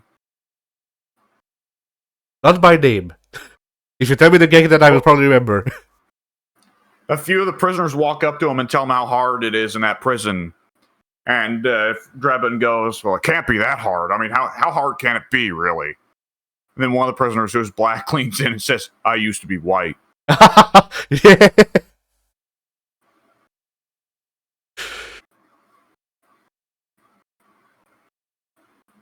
Oh, shit. But yeah, Good shit. Yeah. But yeah, like Virtua Fighter, like, you know, it playing 1 and experiencing that, and then playing 3TB and experiencing the complete lack of any structure just made me go, man, I fucking disliked Virtua Fighter, turns out. Like, I was indifferent before, but I think I don't like it. Because, like, you know, previously, I could look at Jackie Bryant and go, haha, meme. Very funny. Yeah. But, like, you know, it is genuinely a thing where, like, I didn't play Virtua Fighter growing up. I played Dead or Alive, which is Virtua Fighter, but with Zack. I guess. A Virtua Fighter with more story and more characters. Yeah. And Ryu Hayabusa, I suppose. Yeah. But yeah, I played Dead or Alive, and so like the parts of Virtua Fighter that I like are also in Dead or Alive, and then Virtua Fighter has nothing else to offer that I don't get from Dead or Alive. Yeah, I mean, even with Dead or Alive 5, it's like, well, the Dead or Alive, the Virtua Fighter characters are here. Most of them, at least. Yeah, I can literally play. Was Vanessa never in Dead or Alive? No, only Maya and Kula were, I think. Oh, what a waste. Or not, no, excuse me, not KOF Vanessa. No, Virtua Fighter Vanessa. Oh, Virtua Fighter Vanessa was. Okay, that makes more sense. I think she was like I think 5 was legitimately just DOA cross Virtua Fighter. Yeah, and all the better for it. Yep. Because you get to have all of the Virtua Fighter characters actually be in a game, and like, you know, some of them are iconic. There is at least Akira and Panchan and Jackie Bryant. Yeah. And Jeffrey McWild. Them four. It never occurred to me. I never looked at their alternate costumes that I can recall. Did they Dead or Alive style with Pao-chan or Pai-chan? I don't know. I know that Jackie Bryant has an Organization 13 code for some fucking reason. Yeah. Which, like, I saw it and I went, okay, you know, it doesn't really fit Jackie, but at the same time it checks out. I get the vibes. Yeah. If memory serves that I played DOA 5 a bit. It was a lot of fun for one, but for two, it was really funny seeing Jackie Bryant just do his usual shtick in the Organization 13 code. Because of course it would be. It's a large fucking coat, and he's doing flip kicks. And he's just every time going, yeah. Yeah. Oh, by the way, I guess I'll say this as the last thing about DOA 3. I played Jackie in that, of course. His body looks fine. His hair. Boy, his hair. Oh no.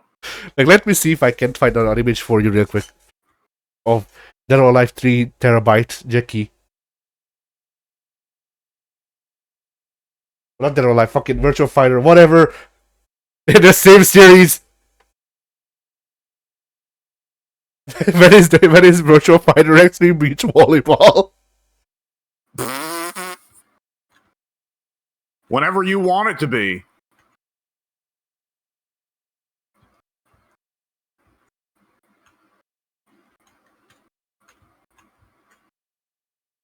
Okay, that's regular art. He also looks bad in that, but it doesn't quite convey his hair. This also doesn't quite convey his hair, but it's the closest we'll get, I think.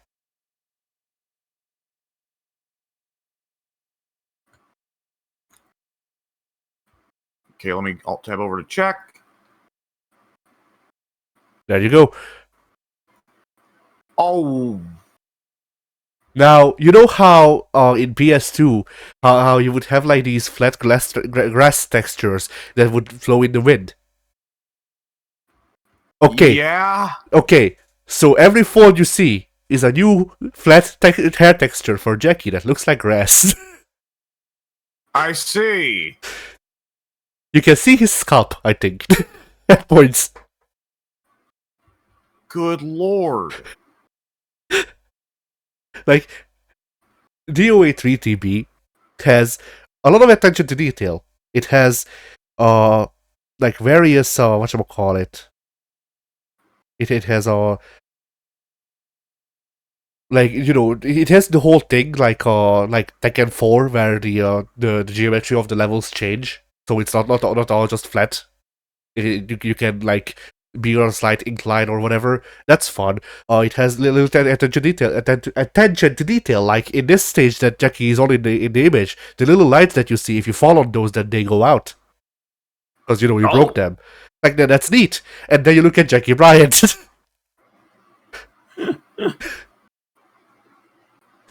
And like, you see this guy, and he says, yeah.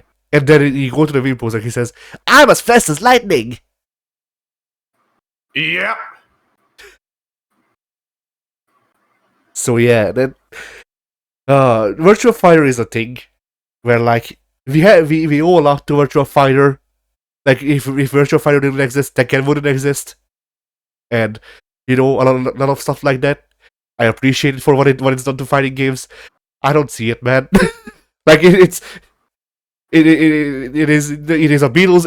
It wasn't funny effect where like everything that Virtua Fighter did really good has been incorporated to something else that I like. And so like I go back to Virtua Fighter and I'm just like, man, it sure is literally just fucking people fighting for no fucking reason, isn't it? Ha! Like, why is Akira Yuki in this tournament? Because he's strong man. Why is Jackie Bryan in this tournament? Because he punched good. Why is Jeffrey Wild here? Shark! Yeah. Jeffrey Wild is the one character they accidentally gave a personality to. Yeah. Like, did you know that Jackie Bryan is a race car driver? I only know this because Virtua Fighter 1 tells you. Like, it I doesn't. just remember his outfit in DOA 5 and Virtua Fighter 5 where he's wearing the NASCAR jumpsuit. Yeah, for that stuff, like I just figured he's like, he's just like a guy who's into that. Like I figured he was Travis Touchdown, not like Chuck from Dead Rising. Basically, it's pretty rare that they make a character just a nerd. Yeah, true. But yeah, in Virtua Fighter 1, they give you full like profiles of these characters of like, and by full profiles, I'll of course be like blood type, occupation. What does this person like? It's like one word answers, but Blood type. yeah.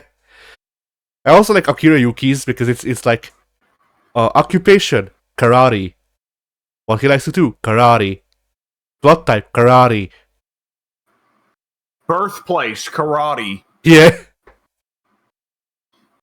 Likes, karate. Dislikes, karate. Dislikes, not karate. You look up at his name and it's not Akira Yuki anymore, it's karate. Karate Yuki.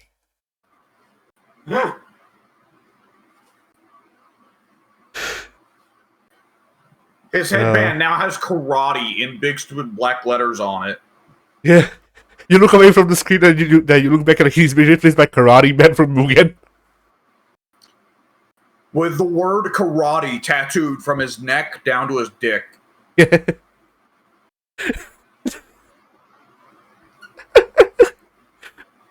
This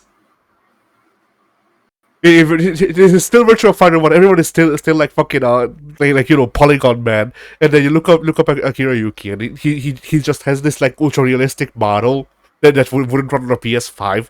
And then he just has the fucking like the Jared Leto Joker damage tattoo, but it says karate. He's also doing the same pose.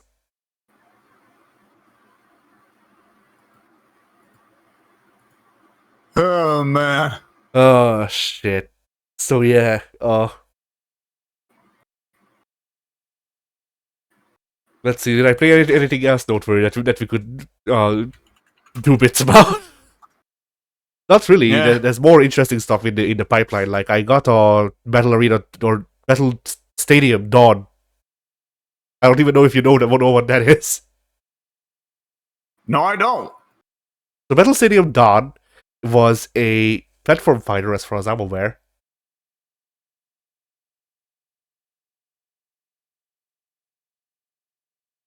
It was a platform fighter, as far as I'm aware. It's a jump crossover. It has Naruto, Dragon Ball, and One Piece characters in it.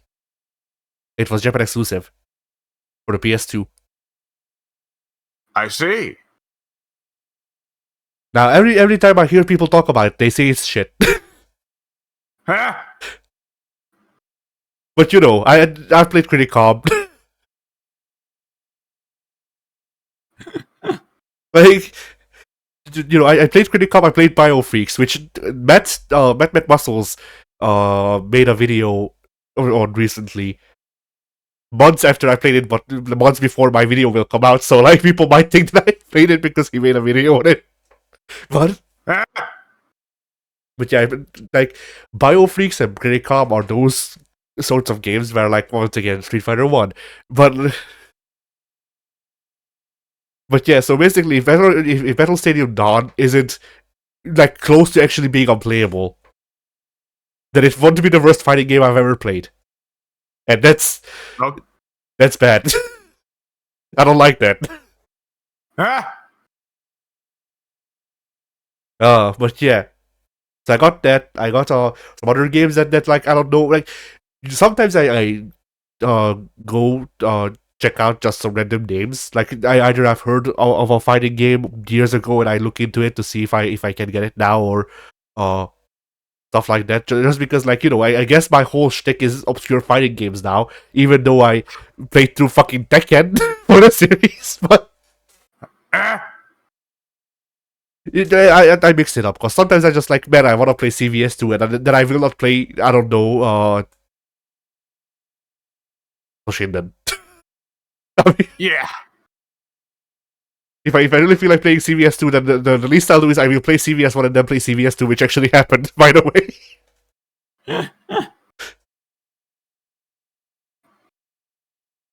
But yeah.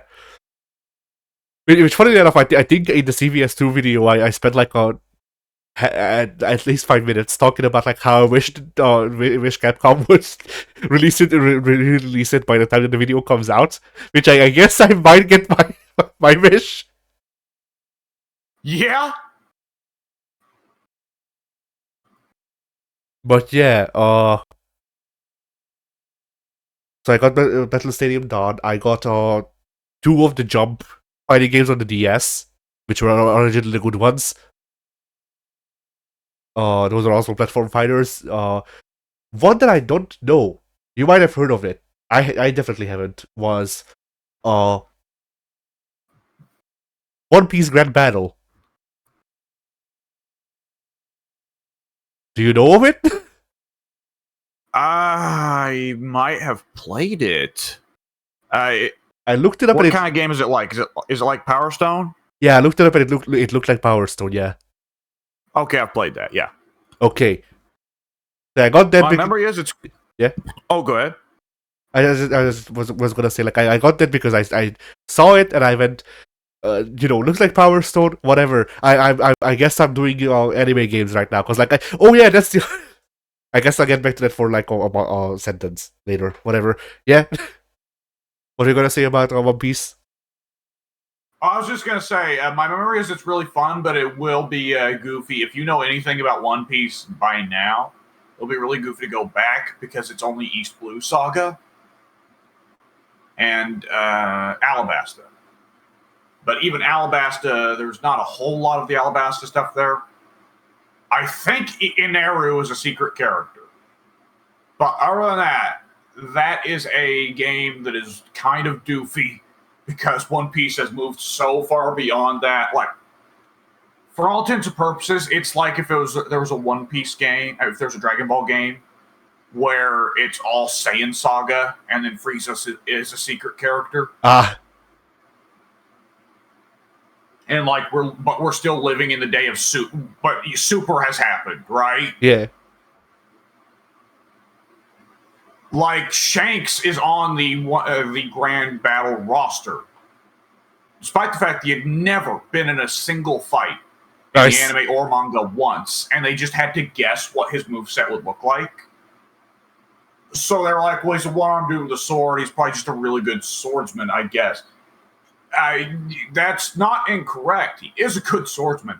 But that was years before Oda came up with the idea of hockey. Well, actually, hockey was there in some form. I think Inaru was actually the first to really show it off. But the idea of what hockey would become and the fact that Shanks is like the god of hockey other than old Gold Roger was not yet in place. So Shanks is not the fucking monster that he would be in later games.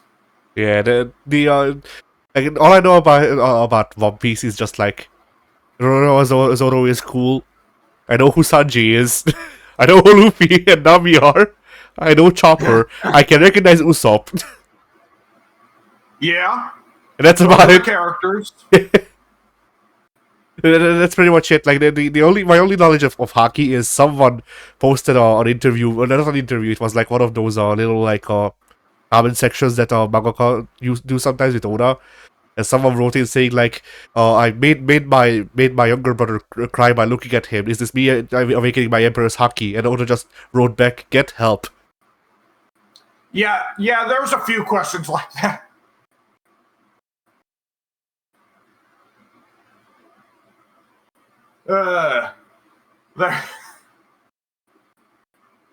There's a couple. I remember there's one I saw that was just a person asking, Oda, I've been noticing you've been drawing a lot of butts lately. Would you mind to draw Nico's butt for me?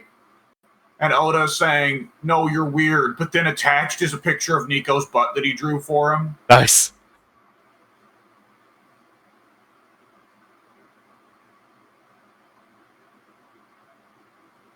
Oh, man. But yeah, I got that, and I also got Shaman King, Power of Spirit. Never heard of it. It's also a Power Stone game. Shaman King was Shaman King was basically Baby JoJo, which was good for me because I it eased me in because I watched Shaman King growing up. But it was basically like ghosts, like actual real ghosts give people power to fight. It wasn't like manifestations of their like capacities or whatever. It was literally just, I am a fucking dead guy. Here, have a sword. The punch ghost, but the punch has been removed. Yeah.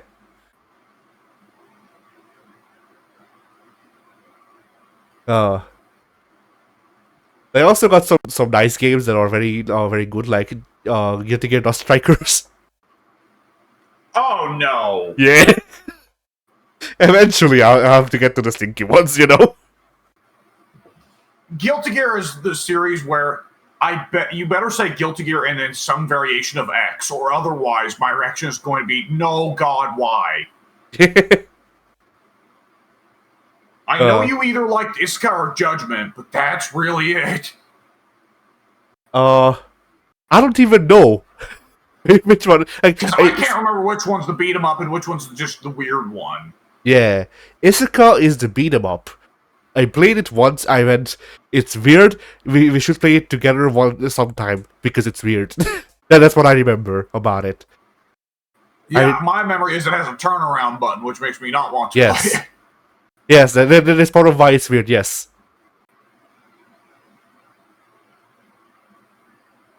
You can also have three robot keys, and you can program 2 of them to have movesets you want.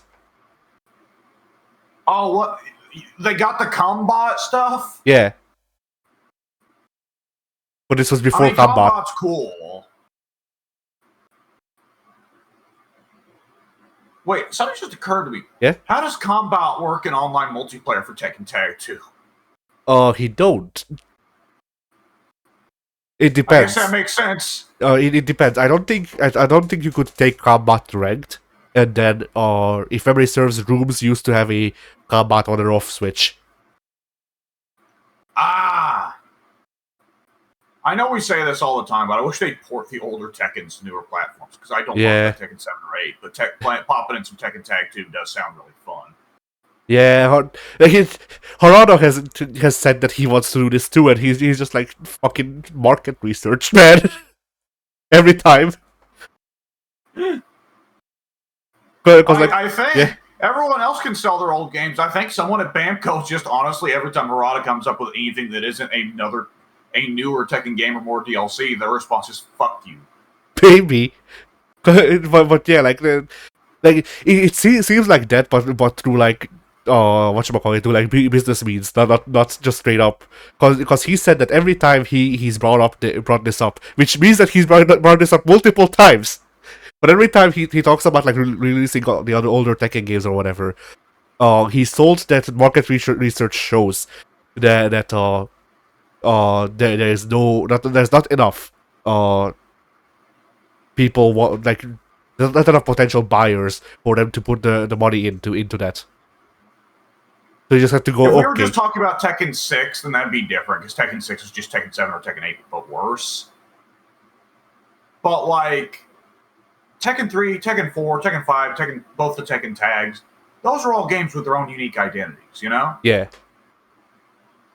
Because when you go back to Tekken 5, it's like, okay, the rage mechanic is here, but not really. Oh no, it's not. Bounding yet. Well, Tekken 5 didn't have rage. No, not at all. Rage was assisting. Okay.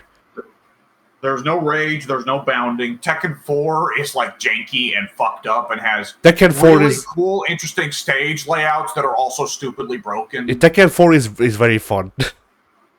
Like Tekken 4, the shopping mall stage alone is already interesting. You know? Yeah, the beach stage is also a lot of fun.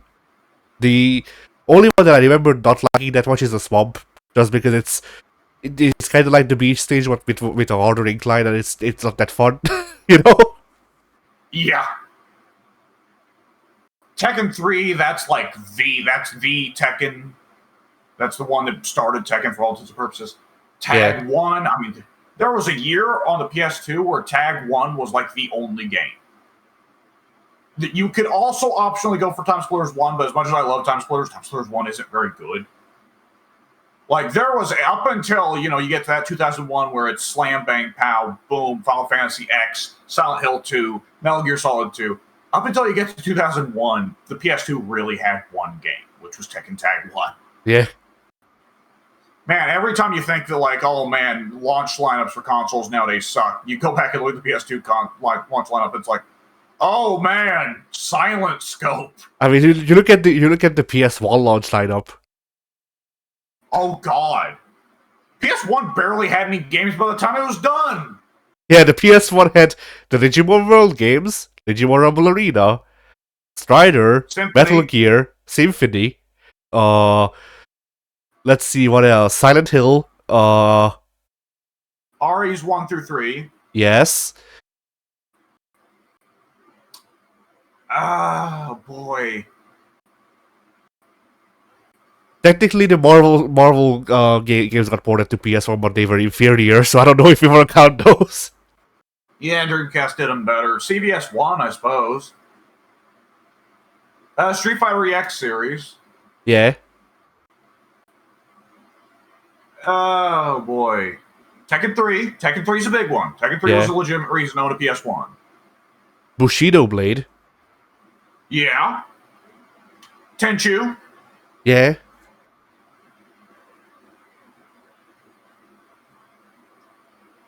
Did Doom ever get put on the PS1? Yes. Okay, that's a solid answer. It was mediocre. Oh, okay. I was about to ask, was it better than Doom 64? Probably not. It was the same people that made Doom 64, I think. Oh, what went wrong?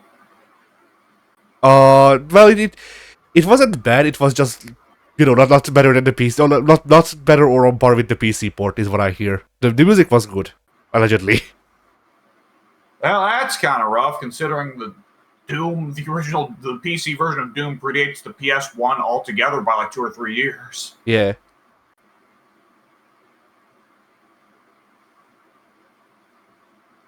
What a rough time for ports that was. Yeah, I mean, if memory serves, the part of the reason that Doom 64 and the PS1 port and all that were stinkier is because they couldn't port them, 1-to-1. They had to rewrite the entire game. Oh!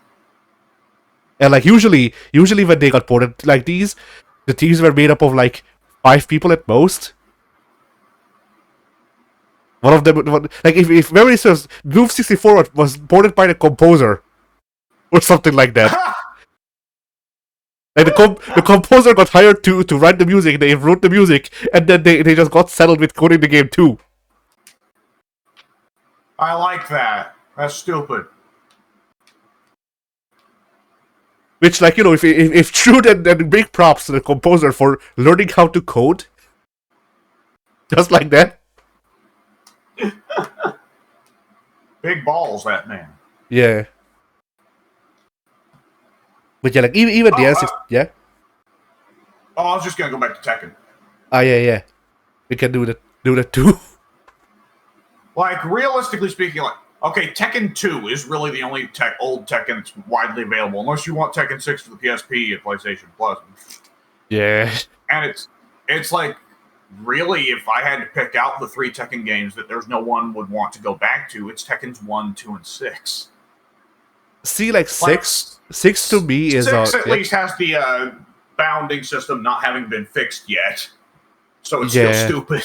I mean, to me, the thing with 6 is that 6 is the last one that we got, like, Tekken 4, where it's darker and grittier, and it has the best customization. Those are the only things that I can raise for it.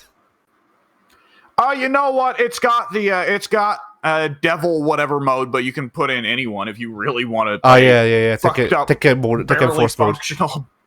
A barely functional beat 'em up with all characters that really shouldn't work. And I remember trying to figure out how to do the tackle and ground and pound as Dragunov in that format where it's 3D, so you can't go off orientation to the camera. Yeah.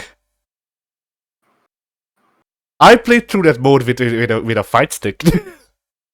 That's not a joke. Yeah. I had fun. It was weird because eventually I unlocked both Lee and Steve, and they actually had like dialogue with each other, and I didn't expect that. And then I don't.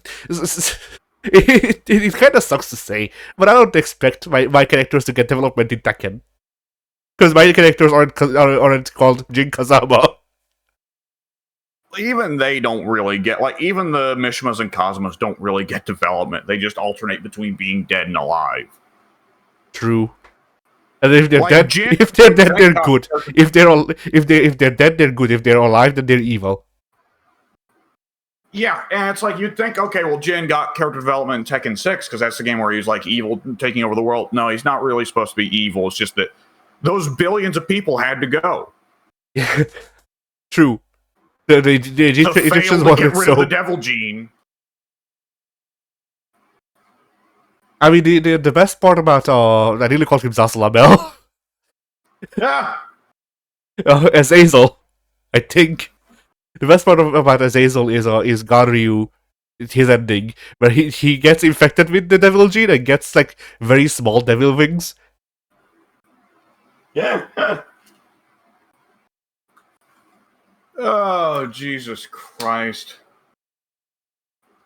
But yeah, like, playing through Tekken 5 for the series, I also went like Tekken 3, whenever I can take it or leave it. I don't really have the attachment to it that a lot of people do. Tekken 5, if I could play Tekken 5, like the reason they don't play Tekken 5, you wouldn't play the new ones.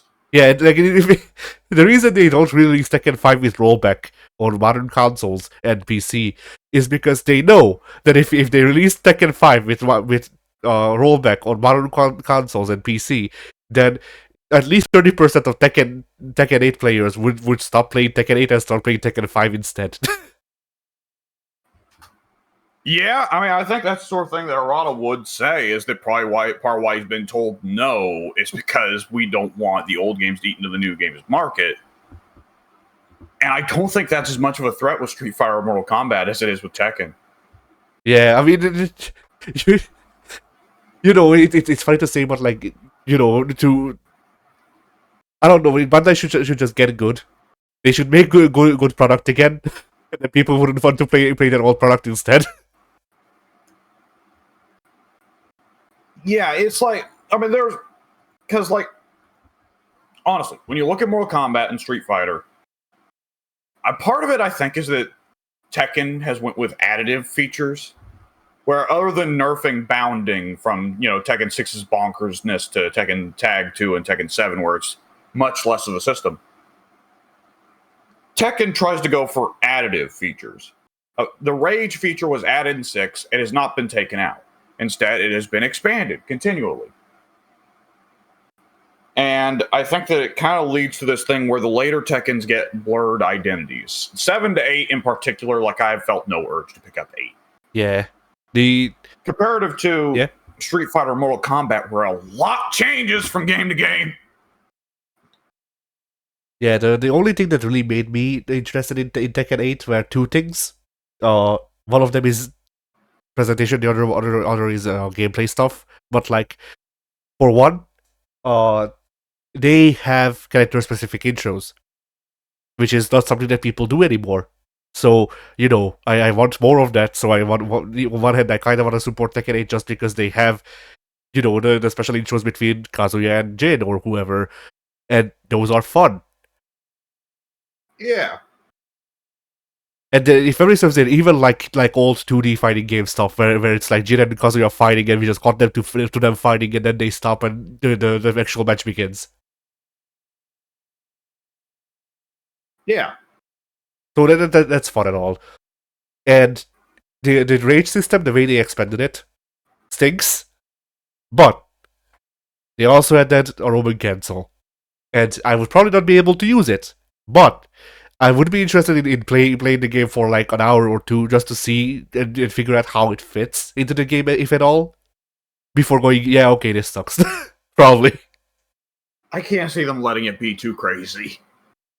I've seen it be pretty crazy. The problem there is, I guess, what's taken in presentation, because Roman cancel. How does Roman cancel work? You do the punch, and then you press the buttons, and then the punch is no more, and then you do a different punch. That's how it works in Guilty Gear. Then you go over to Street Fighter. Street Fighter has Roman cancels with the drive rush cancels. How do those happen? You do a punch, and then you press the buttons, and your character does not step forward, and then they do another punch, a different one. Alright, how did it work in Tekken?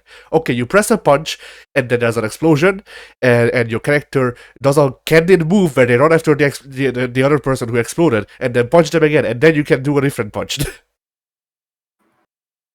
I see. And, if it was a regular Roman cancel, I feel like it could be fun. Because doing canceling stuff with Akuma in Tekken 7 worked fine, in my opinion. As a stinky Akuma player, I think Akuma was fine in Tekken 7.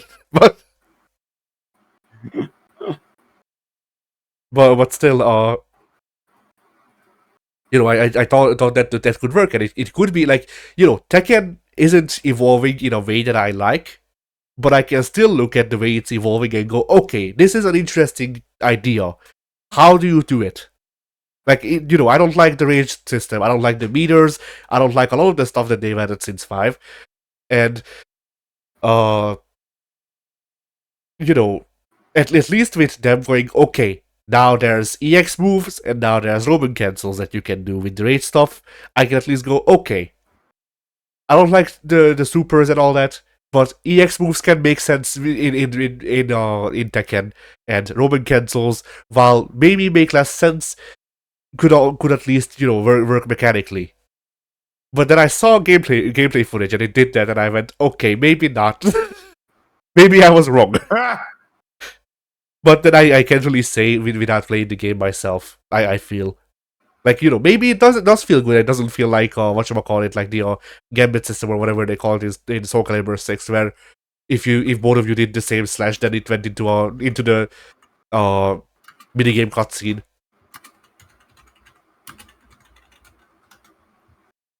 You know the one I'm talking about, right? I'm sorry, I zoned out for a minute. What would you say? I'm saying that, like, maybe in gameplay, the Tekken 5 explosion run after them all that cancel feels better than it looks, because like, maybe it doesn't feel like in Soul Calibur 6 when both of you would do the same sort of slash, and it would go into that minigame cutscene. Oh, good lord. Yeah. Yeah, Soul Cal, like, for everything there is to complain about with Tekken, at least it's not with Soul Cal where shit got real weird very quickly with Soul Cal 4 and then 5 and then 6. Yeah.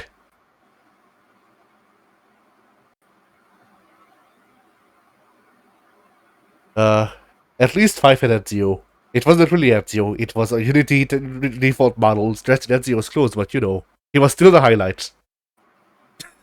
The late Soul Calibers, man.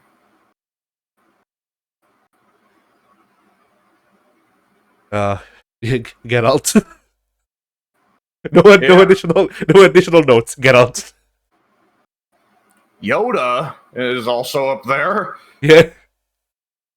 I mean, Yoda, at least the Star Wars inclusions, I can at least, logical way of like, Star Wars is big. It's also a very weapons-based thing on IP. So, Soul Calibur, while it doesn't really fit, at least I can go, okay, well, they use weapons and, money. Even Starkiller, like, Starkiller was around the same time as Soul Calibur 4, so I can go, okay, synergy. They love that. Yeah.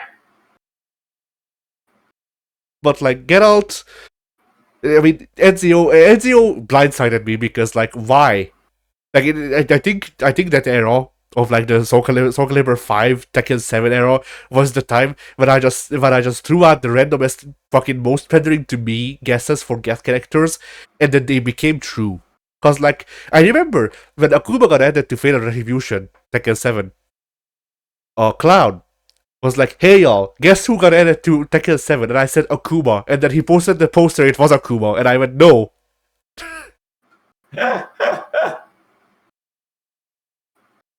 Like, that's one of those things where like I keep joking about Akuma being in video games because I think it's funny and also unrealistic.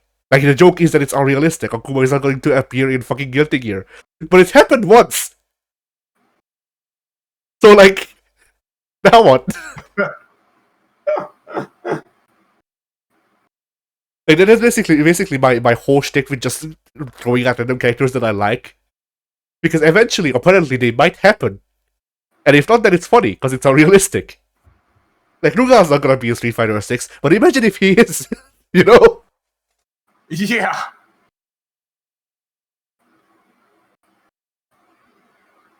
Uh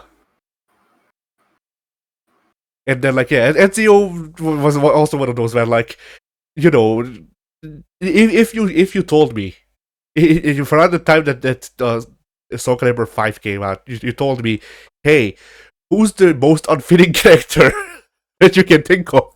I would have went Ezio. Ah. Cause like by the time that Soul Calibur 5 came out, I think they were already on like Arno or something like that. It was getting close. Yeah, Soul Calibur 5 was one of the later games of the Xbox 360. Yeah, The 7th gen. like I bought that game. I want to say I bought that game 3 months after release for $10 digitally. It wasn't on sale. Yeah. Soul Calibur 5 isn't as bad as you think, but it's definitely where it's like, yeah, most of the criticisms of that game are pretty valid. Yeah, 90% of it is valid. Like once again, I liked Ezio. I liked his playstyle. I liked Zwei. I don't remember if they brought Zwei back. I think they did. But like other than that, like it was nothing. It was, hey, we made a whole bunch of new characters to replace the old ones, but they're also just the old characters again. But with different names this time. Killick is here, but he's Edgemaster now. Mitsurugi doesn't age. Mitsurugi has been 20 for the past 40 years. And the same for Ivy. And Ivy, we have an explanation for. Mitsurugi, no, fuck you. We just didn't want to age him. Yeah. Like, there's the thing, like, the characters that didn't age were like the ones that make the most sense. Ivy, Voldo, Raphael, Mitsurugi? Yeah. Voldo aged. It's just you wouldn't notice because he was a fucking freak to begin with. Yeah, and Raphael's a vampire, so he makes and honestly, actually, I'm lying, because they aged up Raphael, but he's a vampire. Well, Ivy and Raphael, it's both supposed to be for both of them. Like, Raphael spent too long around the Soul Edge when he was trying to save Amy. And Ivy, it's supposed to be that, I guess, Cervantes was shooting Soul Edge cum. Yeah. But, like, it occurs to me now, Raphael was supposed to be a vampire in the later games because he was overexposed to Soul Edge. But Ivy isn't a vampire. But wait, like, Siegfried and Cervantes aren't vampires. I mean, Cervantes is his own weird fucking thing, whatever he is, right? Cervantes is a revenant, I guess, technically. Yeah, I guess he is. Yeah. Which I think in Soul Calibur 5 or 6, whenever you get to fight against Revenant for like one fight, he does use the Cervantes moveset, I think, instead of.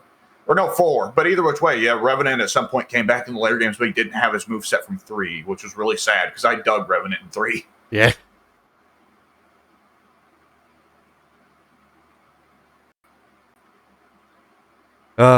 Soul Calibur is dead.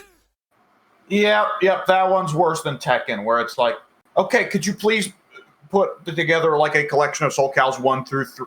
Fuck it. Put together a collection of Soul Caliburs 1 through 4. I'm not going to play 4, but go ahead, do it.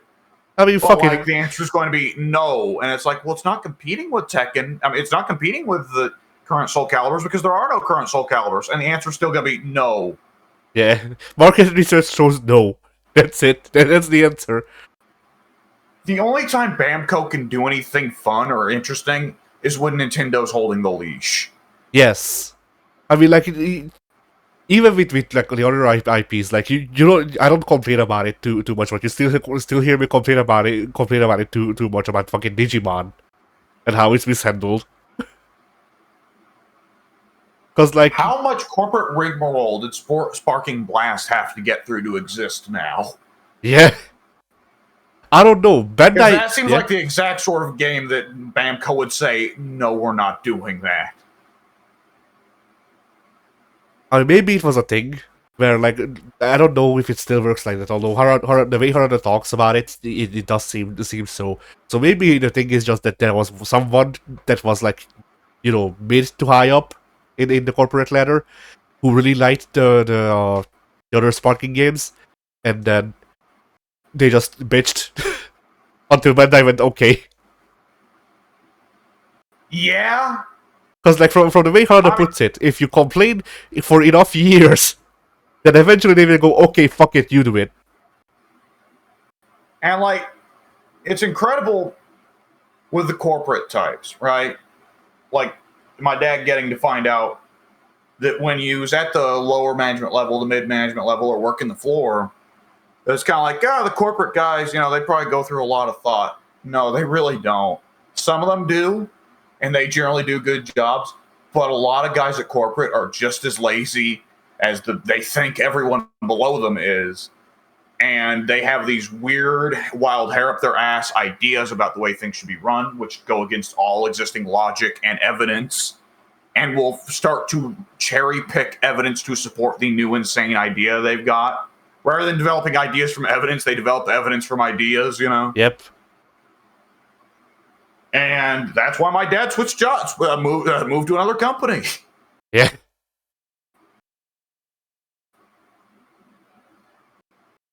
And it's just crazy, like, when you get to that corporate level, and it's still just people with wildly different ideas arguing and bullshitting and politicking at each other.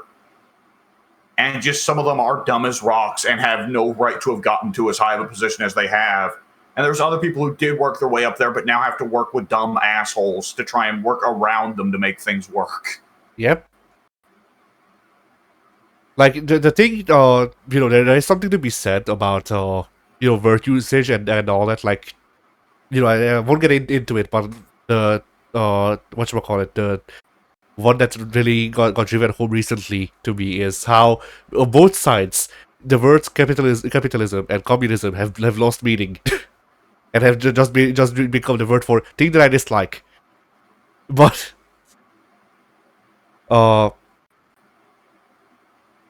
yeah, like, oh fuck, what was I gonna say about this?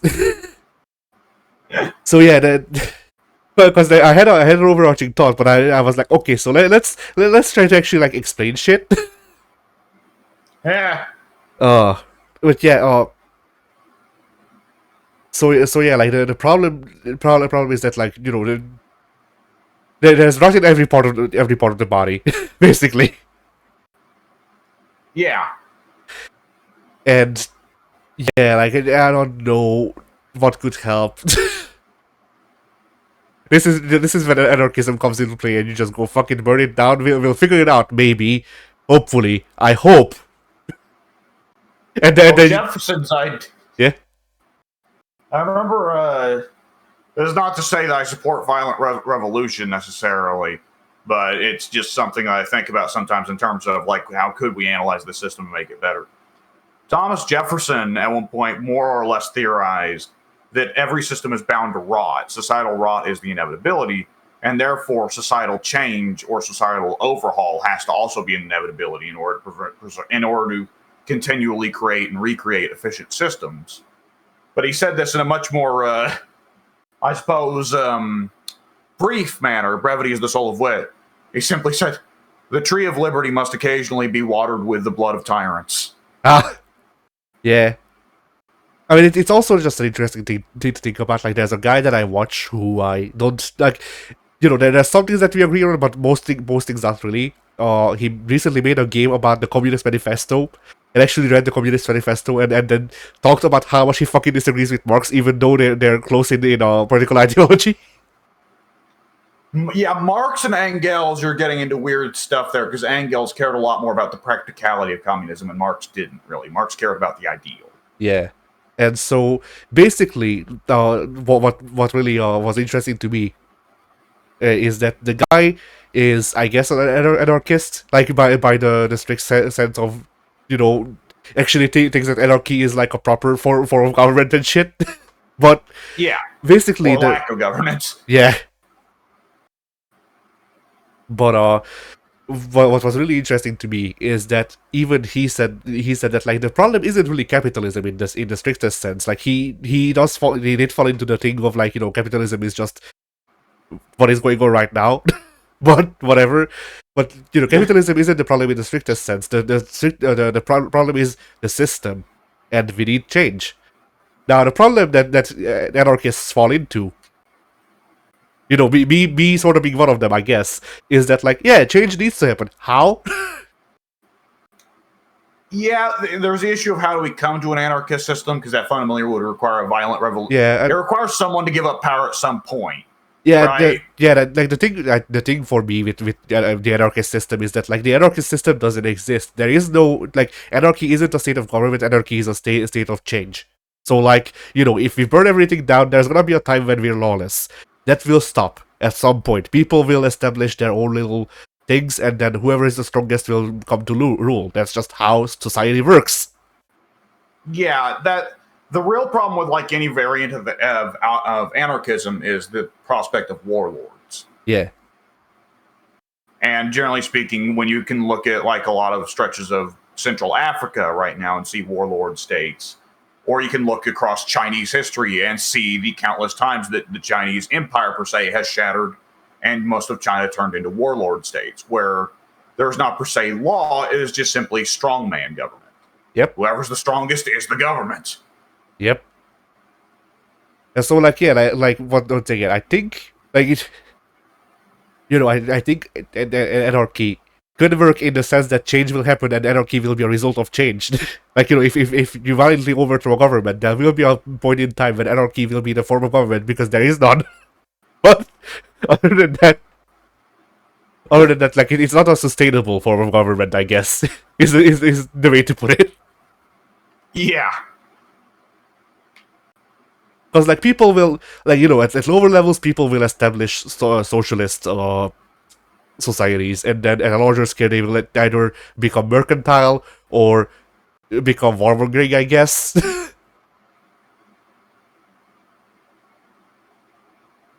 I don't know.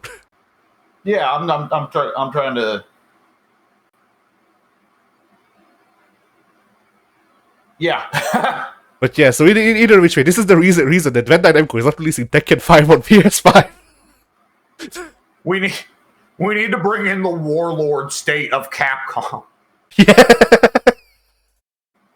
I mean, they own Sengoku Basara. It's gonna be. I like to imagine Capcom and Bamco going to war, and they're the only ones. Like, not even like one of those corporate dystopias like stories where corporations have militaries and fight each other.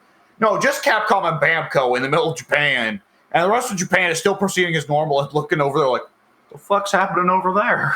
You mean like that time that Sega...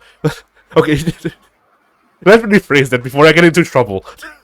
Do you mean that time? Do you mean that time in the 90s when a blue company allegedly sent Yakuza after like Nintendo people, I think, or someone like that? I've not heard of that, but that doesn't surprise me. I don't know if it was Nintendo, it might have been someone else, but I remember reading about someone saying that a blue company with a particular mascot sent Yakuza to intimidate them, which, you know, they only talked about this after like 30 years after the fact, so it worked. Good job. Yeah, I couldn't imagine it being Nintendo, because Nintendo has like government and media connections that they could use on Sega if Sega wanted to pull that card. Like, Nintendo was able to annihilate the PC gaming market in Japan. I imagine if they really wanted to put their whole ass into fighting Sega, and if Sega called Yakuza on them, they would, then it would not be a nice fight for Sega.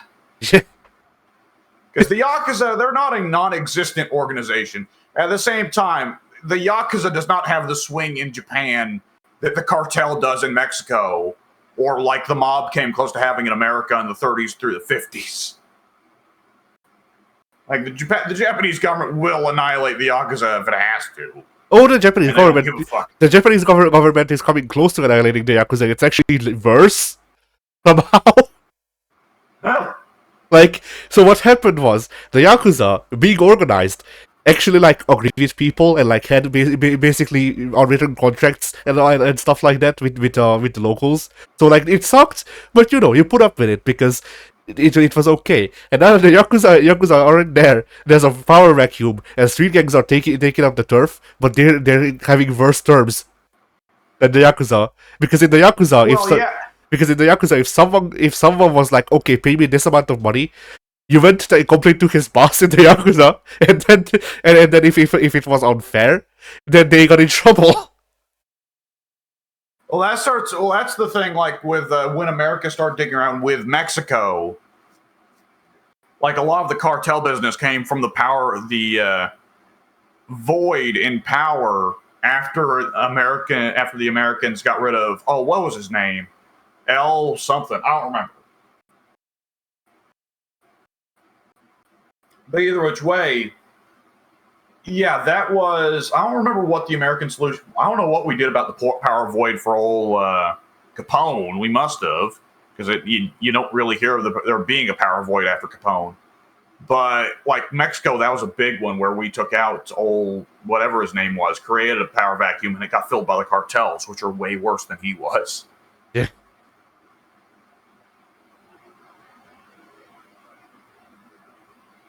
Anyways, fighting games. Yeah. I'm about ready to wrap it up as the dogs need to be walked again. All right. Well, I don't think I have anything particularly noteworthy to talk about either, so I guess we can wrap it up then. All fighting games were. Yeah, fighting games were.